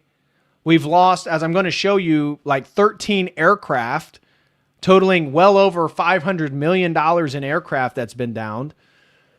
And again, if he was legitimate about his declaration when he ran that he was not going to get us into another forever war, then yeah, it does appear like he's stuck between a rock and a hard place. But my God, you can't, at the same time, you don't have sympathy for him because look at the people he hired around him. Like, he hires the worst people. The first administration and this administration. The worst people. Is it really an accident? Is he dumb? Is he just, again, we're going to play a video where he talks about how no matter if it's a good or a bad person, as long as they flatter Donald Trump and give him adulation, that he likes them. Which is exactly the problem.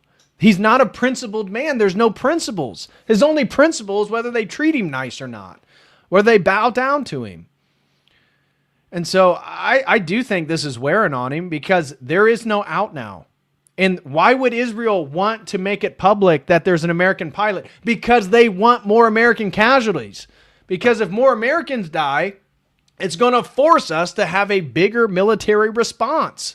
It's going to force us to send more soldiers to the Middle East.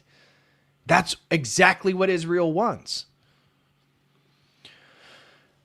Next, back channels offer diplomacy. That's where things stand now. Instead of using the State Department, the U.S. is relying on a small White House group with Witkoff running quiet back channels, which usually means things aren't fully under control. And this is already admitted by Trump that it's Kushner, Witkoff, and J.D. Vance that are doing the negotiation. Inside Washington, diplomats say there's still a big gap between what the U.S. wants and what Iran wants. They're far from any real agreements. That's why the shift from a full deal to just a temporary step, because a comprehensive deal just isn't landing. The bigger problem, both the U.S. and Iran think they're in a strong position and not a compromising one. And when both sides feel like they're winning, the space for a deal shrinks fast. Yeah. Here's an article about what we know about the downed F-15 jet and U.S. Airmen Rescue. It says here, 2 crew members were on board the jet and both ejected from the plane. One of them had already been rescued by U.S. forces. That was the first pilot. Remember, there's in the cockpit, there's 2 individuals. The colonel was in the second seat. The colonel, it was the one that was left there for a few days.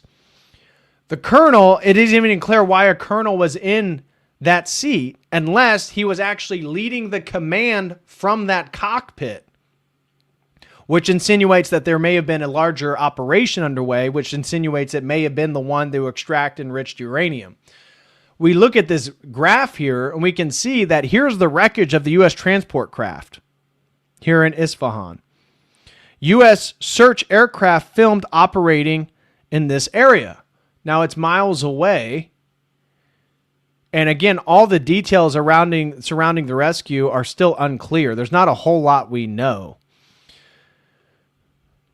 And here's Hegseth taking the victory of rescuing the pilot and incorporating it into some type of Christian understanding of Good Friday. One down, evaded capture for more than a day, scaling rugged ridges while hunted by the enemy. When he was finally able to activate his emergency transponder, his first message was simple and it was powerful. He sent a message, God is good. In that moment of isolation and danger, his faith and fighting spirit shone through. You see, shot down on a Friday, Good Friday, hidden in a cave, a crevice, all of Saturday, and rescued on Sunday.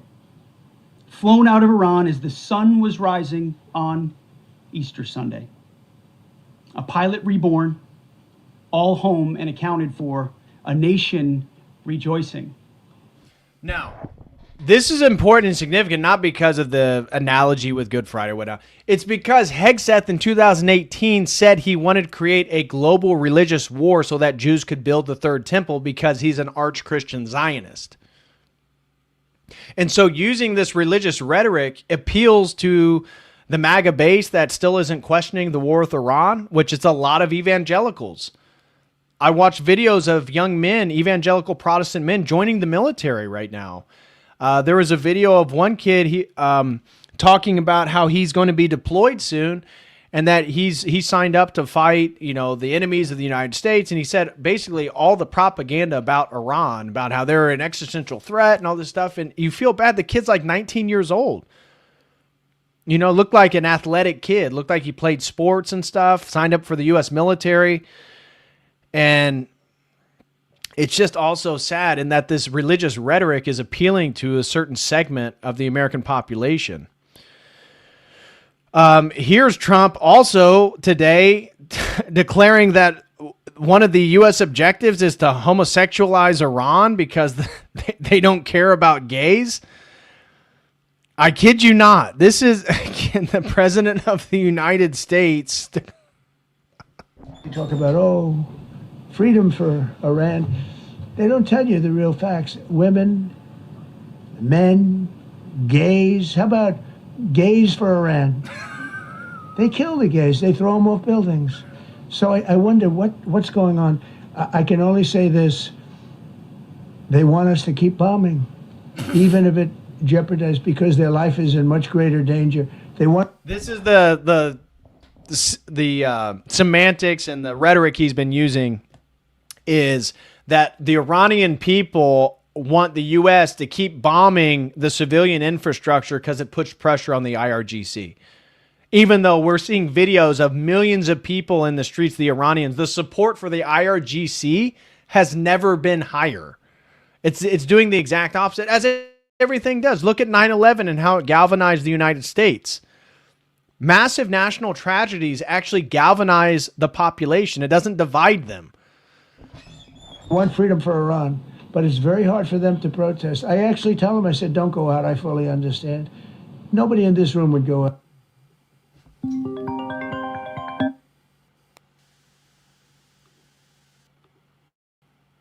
Because frankly, it's not a question of bravery. We're all brave, right? You're brave, I'm brave, we're all brave.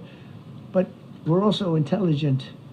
If you have people shooting at you, expert shots with the best rifles you can get, and hitting you right between the eyes every single time.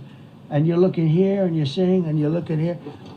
You're out of there. I don't care who you talk about. Oh.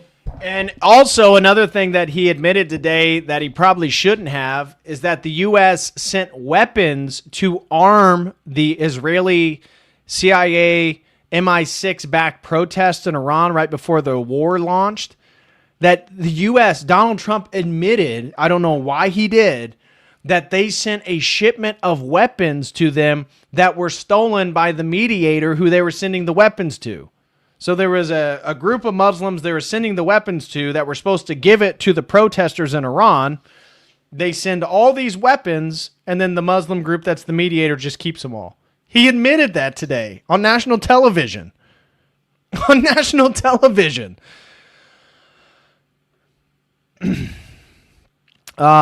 Here is, again, this was from today. Iran threatened even further because, remember, they now are being told that their country is going to be absolutely bombarded by the United States Tuesday night, unless they reach some peace negotiation. And Iran responded by saying, we're basically going to strike the entire region if you do that. If Iranian infrastructure is struck, the entire region will be plunged into darkness, and all options are on the table. So just making the energy crisis massively worse, something that's going to last for years. Already, if the war stopped today, guys, the price of oil doesn't just immediately drop. It will drop a little bit, but just to rebuild the infrastructure in the Gulf states and Iran will take years. To get the amount of production, it'll take years. Rescue mission, everyone celebrate. Now, this was really interesting because Larry Johnson, he's a former CIA analyst, did operations. He's very critical of Israel. He was asked, this was yesterday after the pilot was rescued, and he had some interesting things, again, regarding what exactly they were up to. Yesterday's developments were pretty extraordinary, and what's more extraordinary is Trump's statement today. Tuesday will be power plant day and bridge day, all wrapped up in one in Iran. There will be nothing like it. Open the fucking strait, you crazy bastards, or you'll be living in hell. Just watch. Praise be to Allah. President Donald J. Trump. That was about an hour or two ago. Exactly an hour and a half ago. So there's a lot there, Larry. And I put out a post. I said, I didn't really mind him saying open the fucking straits, him cursing, calling him crazy bastards. Trump is Trump. And for me, these words don't cause much harm. People might not like it politically. Praise to be to Allah. For me, that doesn't matter either. But when he says tomorrow, Tuesday will be power plant day and then bridge day, that really, really worries me. What do you make of, before we talk about the events, actually, let's start with everything. Events yesterday, Larry, get your analysis on that, the rescue of the pilot, and all the way up to today with that post.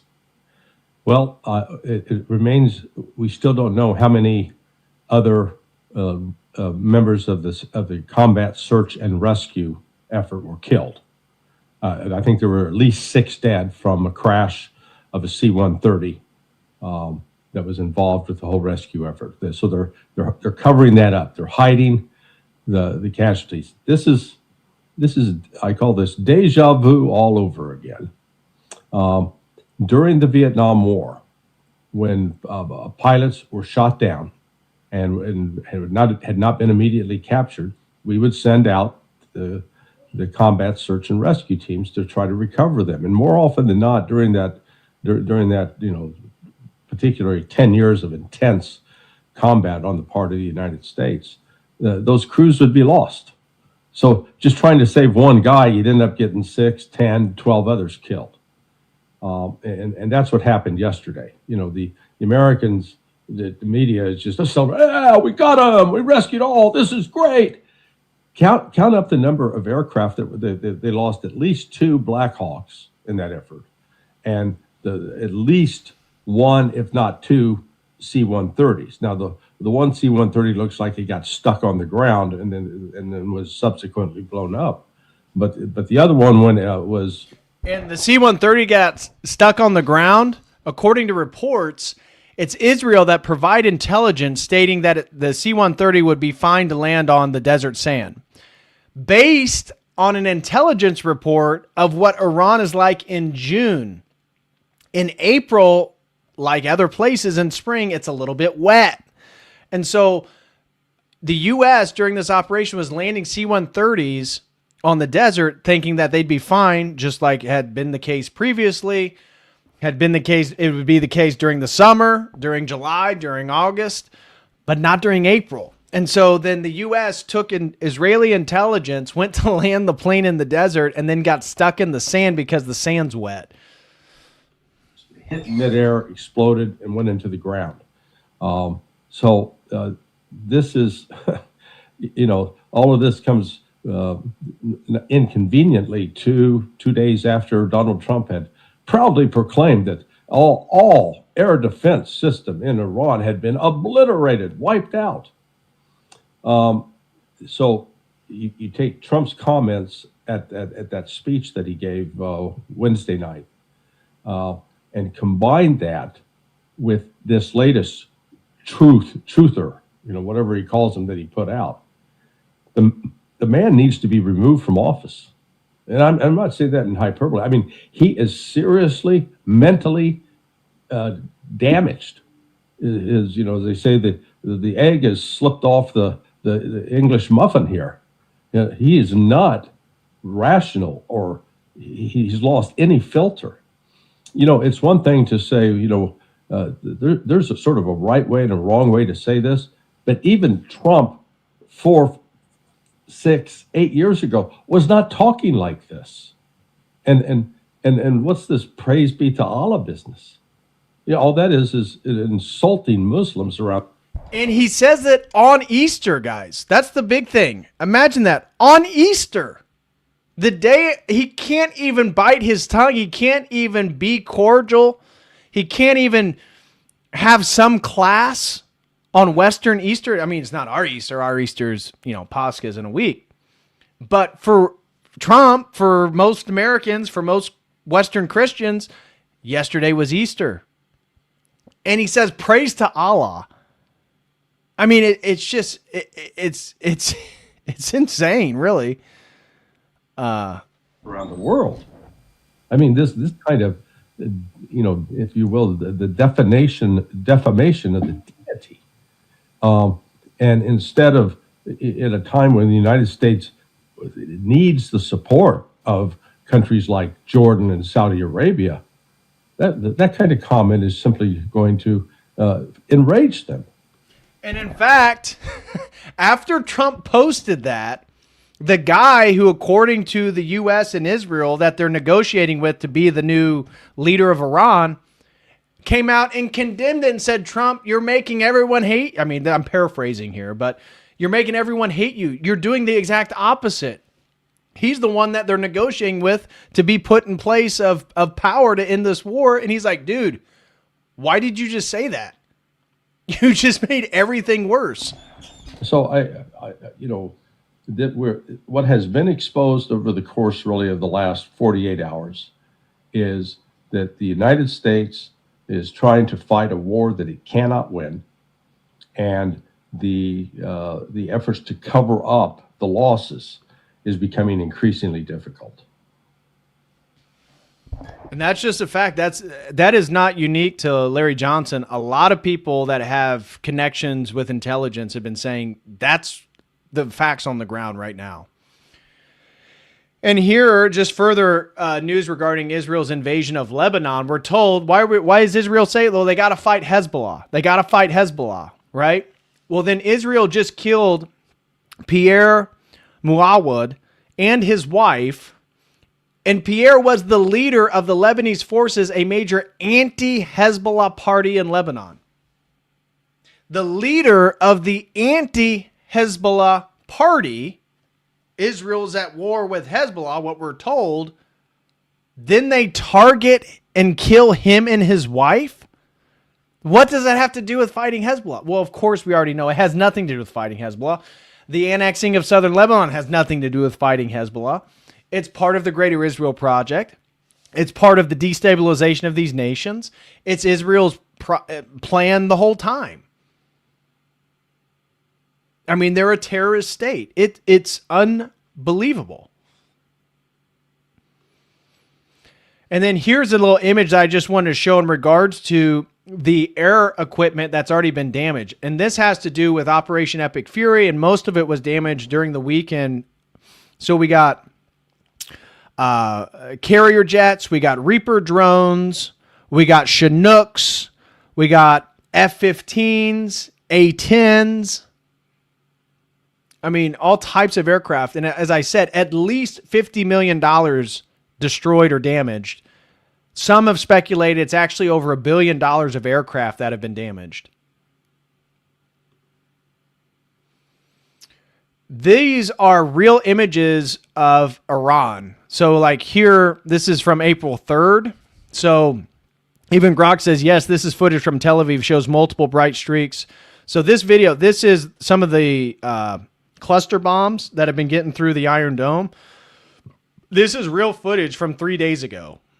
This is what Israel's been experiencing at night. It's not a joke. Excuse me. Iran has been absolutely decimating.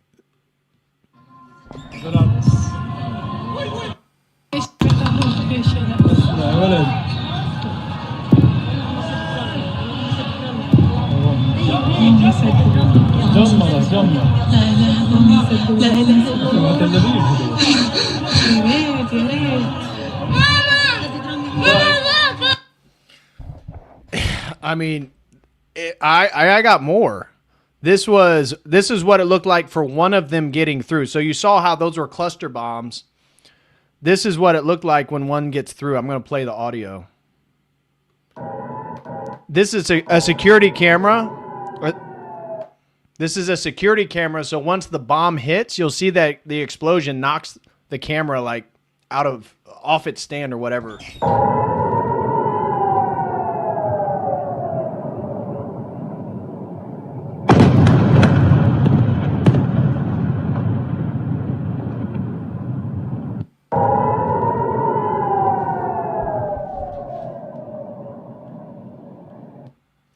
This is, again, confirmed by Grok. This was Tel Aviv, also just a few days ago. This is what it looked like on the streets.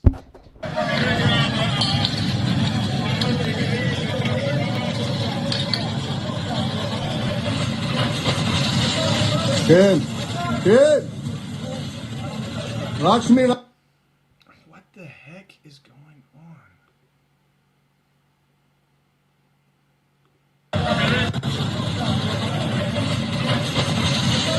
Good. Good. Lakshmi. This is during a Fox News broadcast. Remember how it's called military censorship? It's part of the IDF where they prohibit news stations from actually showing some of the damage. And Fox News and MSNBC, CNN, they've all been abiding by that.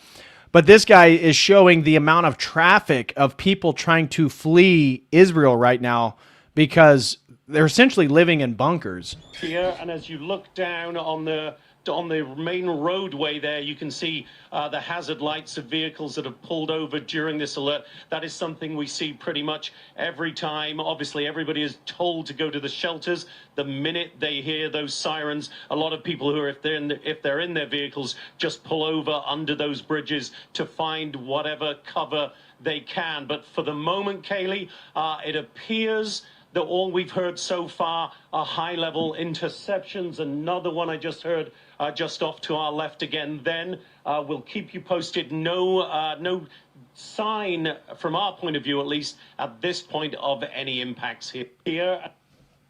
Yeah, and then they got obliterated a little later. This is also from Israel, verified, that Trump talked about turning Iran, that it was a shithole country. Well, Iranian missiles destroyed their sewage system, turning parts of Israel into literal shit. That is fecal matter and urine running through the street due to them targeting a sewer system in Israel.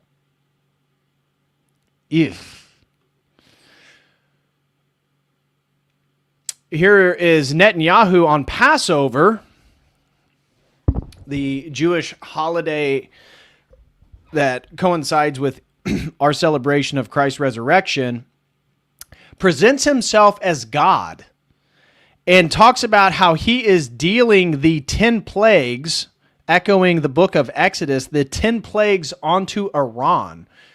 And he listed strikes against Hamas, Hezbollah, Bashar Assad's fallen regime in Syria, Palestinian terror groups, the Houthis in Yemen, alongside 5 direct blows to Iran targeting its nuclear program, missile capabilities, regime infrastructure, repression forces, and senior leadership. Netanyahu then provided to 10 major achievements mirroring those plagues, from a strategic reversal against Tehran to strengthened alliances, degraded enemy capabilities, and Israel's resilience.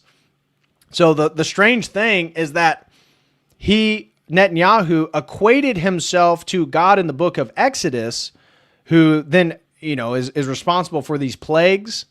Well, Netanyahu is saying, look, I'm doing the same thing against the enemies of Israel. So a very humble statement of Netanyahu on Passover, for sure.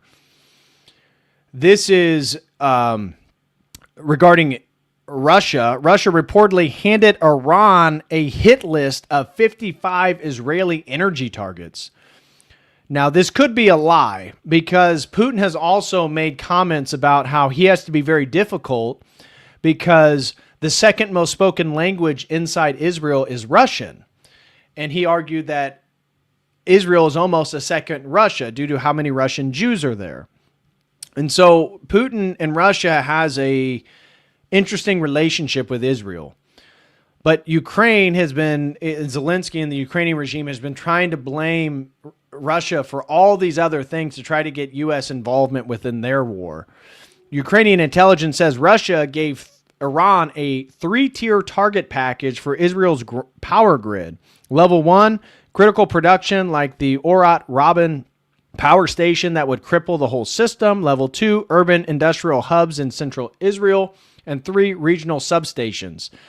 This is Russia actively helping Iran plan strikes on Israeli civilian infrastructure, which, again, I say take that with a caveat. This is coming from the Ukrainian intelligence. They obviously have a biased perspective on Russia. They've lied, my gosh, throughout their entire war, especially about their own casualties, which are nearing 2 million Ukrainian men. But, who knows? Again, Israel and Russia's relationship is one where I don't see Putin doing that directly, although it's not an impossibility. Israel and the UAE are getting closer than ever, and Israel is apparently trying to block the ceasefire deal the U.S. is pushing for. Surprise, surprise. And again, this is coming out of the Times of Israel today. So as we've already been saying, that Witkoff, Kushner, Vance, they're trying to work this peace negotiation through back channels. And Israel's doing everything to block it, naturally. Iran is willing to talk, but apparently not in a hurry. The Gulf states want security guarantees before anyone signs anything. Everyone wants the war to end on their own terms. That's why it hasn't ended yet. Of course, Israel has no plan of ending the war. U.S. officials claim the U.S. destroyed a bridge in Iran because it was used by the IRGC to transport missiles from Tehran to launch sites in western Iran. This was the bridge that Trump was talking about when he said, hey, look out your window. And then 10 minutes later, this bridge was destroyed.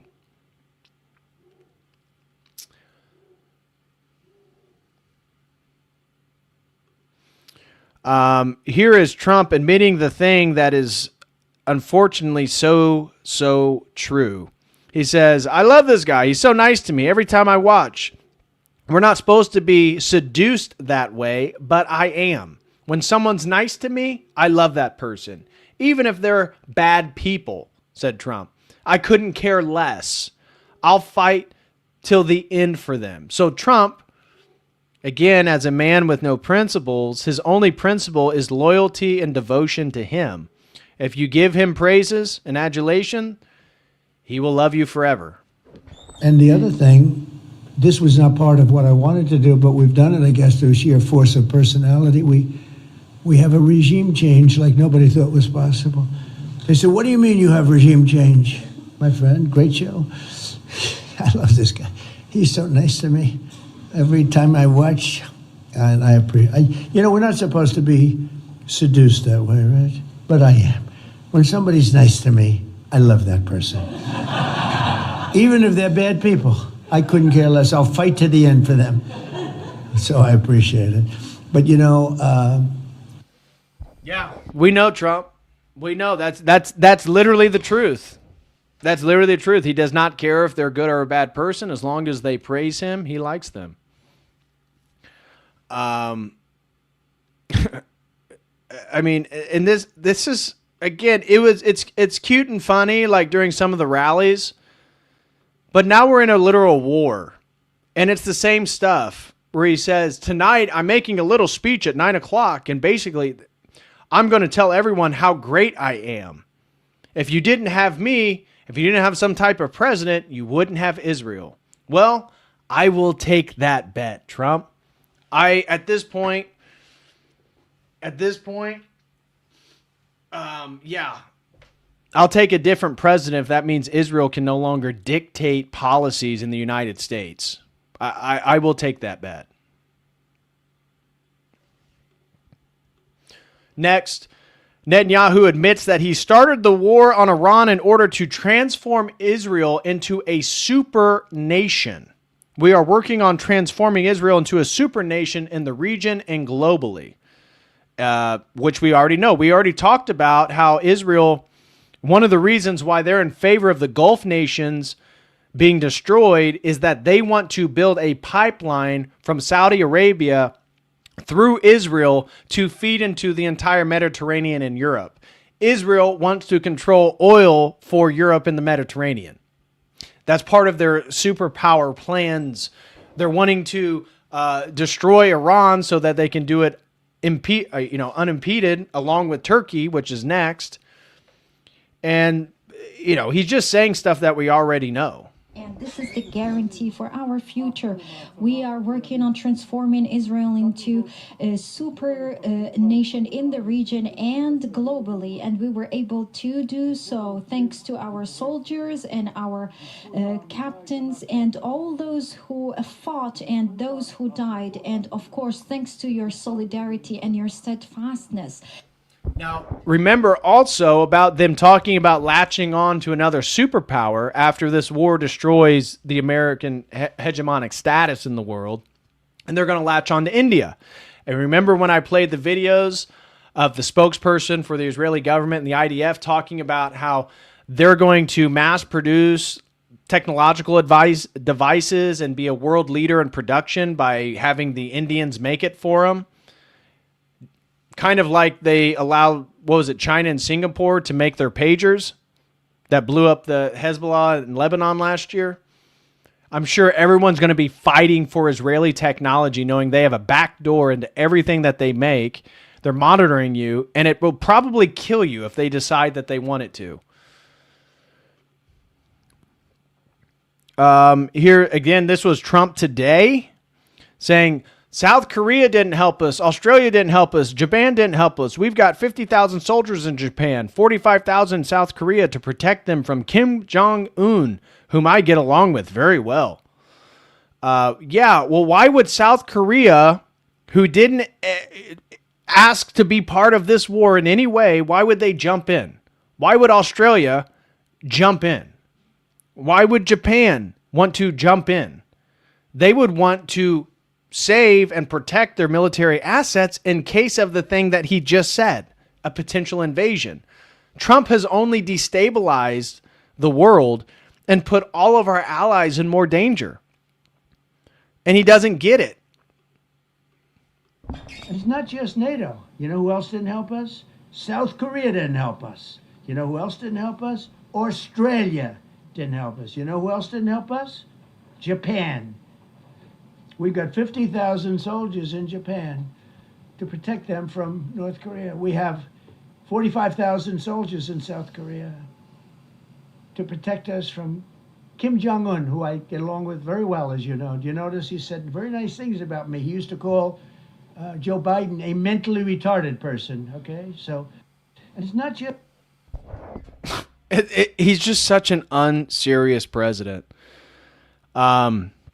And then this was an interesting again, source from the New York Times and the Guardian regarding some of the power players of the Trump administration. So the relationships that shaped this war. Trump never campaigned on attacking Iran. He promised to end wars. So how did we get here? Jared Kushner grew up with Netanyahu, staying at his home, his family home. After the first term, he raised $2 billion from Saudi Arabia's sovereign wealth fund and invested heavily in the Israeli markets. He became the financial bridge between Riyadh and Tel Aviv. In February, diplomats said a deal was within reach. The Pentagon told Congress Iran had no plans to attack. But the message that reached Trump was different. No deal was possible. Netanyahu spent months making the case for war. MBS, that's the Prince Mohammed of Saudi Arabia, called repeatedly backing the war. Both had deep ties with the same person, Jared Kushner, who had the president's ear. 6 weeks later, Trump is searching for an off-ramp. Extended deadlines, 45-day ceasefire proposals, Vance carrying terms to Tehran. The signals point to a president trying to end a war he didn't originally plan to fight. And here is the journalist that leaked the information, Amit Siegel. Trump said today he wants to jail the reporter who broke the story of a second downed airman. It appears that it was an Israeli journalist, Amit Siegel. Let's see if Trump sticks to his promise. So as Amit Siegel just acknowledged on his Telegram channel, he was the first to publish the details about the missing second airman. Siegel is an Israeli journalist known for his immediate proximity to Netanyahu. Trump has threatened to jail the journalist who first reported on the missing airman in order to force him to confess the identity of his source. Siegel does not appear concerned. Yeah, because nothing is going to happen to him. And here's Vladimir Putin asked why he was not assisting Iran in the conflict. That's why he said, take some of these reports that give them a 55 target plan to eviscerate Israel. He replied, Israel today is almost a Russian-speaking country. 2 million people from the Soviet Union and Russia live there. We take that into account. And then the last piece of news regarding all this stuff is that the explosives were discovered near a gas pipeline in Serbia. Now, remember, a few weeks ago, I told you that Serbia was ringing the bell that the nations around them are gearing up for a potential invasion and an attack on Serbia, and that Serbia is preparing for war because they're saying that the nations surrounded them are doing the exact same thing in a threatening way towards them. Well, then Serbia, who's claiming that their neighbors are aggressive and getting ready to invade them, discovers explosives near a gas pipeline. This was stated by the director of Serbia's military counterintelligence, Juro Janovic. Why do I have a feeling that terrorist Zelensky wanted to screw up Europe and blame it for America? So we don't have any more details about who is behind the planting of the bombs in Serbia, but this post insinuates it may be Ukraine. We don't exactly know, but remember, Serbia for the last 2 weeks is saying, hey, it looks like we're getting ready to go to war. Our neighbors are getting ready to attack us. And what are the chances it just so happens to be another Orthodox Christian country that is sympathetic to Russia over the Western global elite? So that's going to do it for today's Logos news briefing that was covering everything from Kristi Noem's husband's breast fetish to the war with Iran to Metropolitan Neophytos of Morphu being retried for COVID-19 in Cyprus, the fall of Dan Bongino. We got into everything. Fake alien invasions coming soon. So smash that like, guys. Thank you all for being here. Let me catch up with some of the comments you guys had. A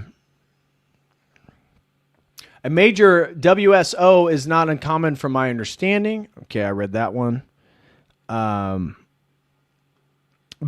said, hey, DPH, have you been looking at the story about all the military scientists that have been alived lately? Yeah, I covered that in the Fox News story. Yeah, it is strange for sure. Justin Henley throws in 2, says, I'll put on my military uniform and say, whatever you want. Oh, my brother Wicked Wally throws in another 5, says, nobody's fooling me. I don't care what anybody says. I see an alien hold up anything in their hands, I'm yelling out, it's a cookbook!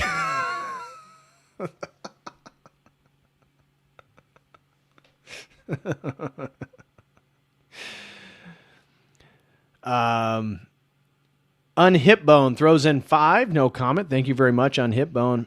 Kelly throws in 10, says, to help with the goal. Great show tonight. Oh, we did reach the goal, too. Thank you guys so much. We reached the 30 Super Chat goal. I wasn't even keeping track with that. Thank you so much, Kelly Silva, for the support.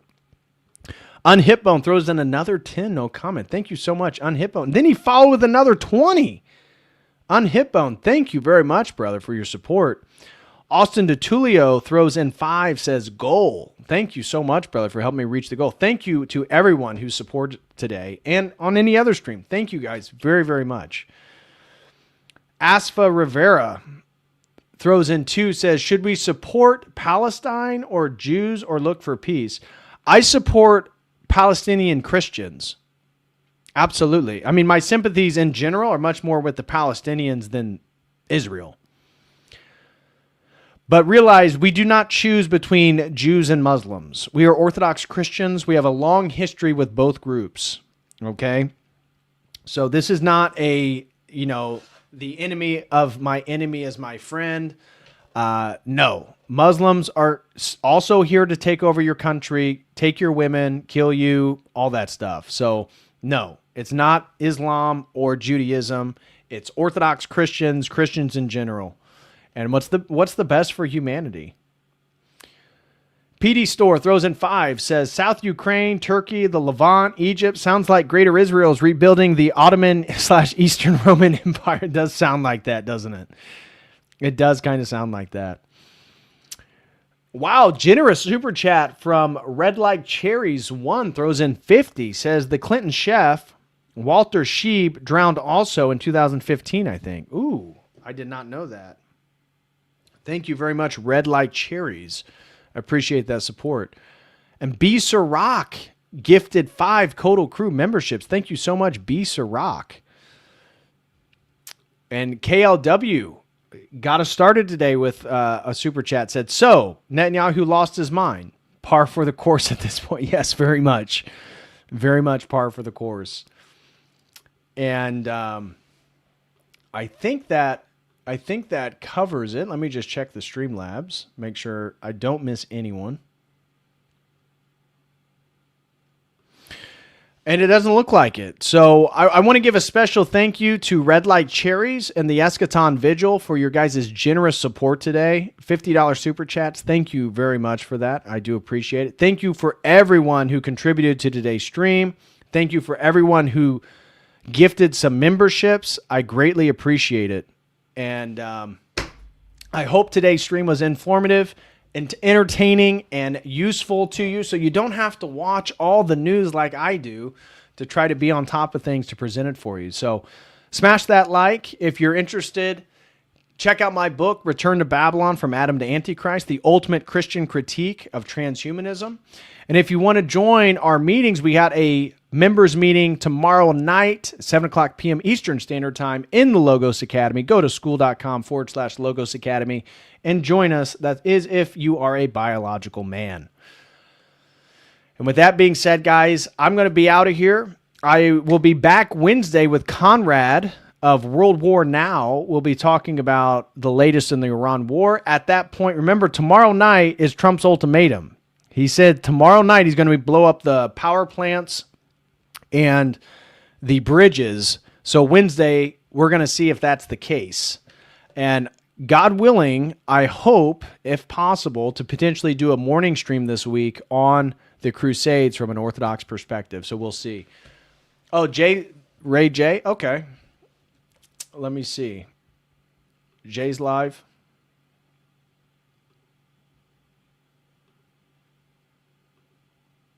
Oh, yeah. Crazy Reels, Crazy Colts. Cool. All right, guys, I'm going to send you over to Dyer's channel. God bless you all. Thank you all so much for the support, and I will see you in the next one. As always, until then, God bless.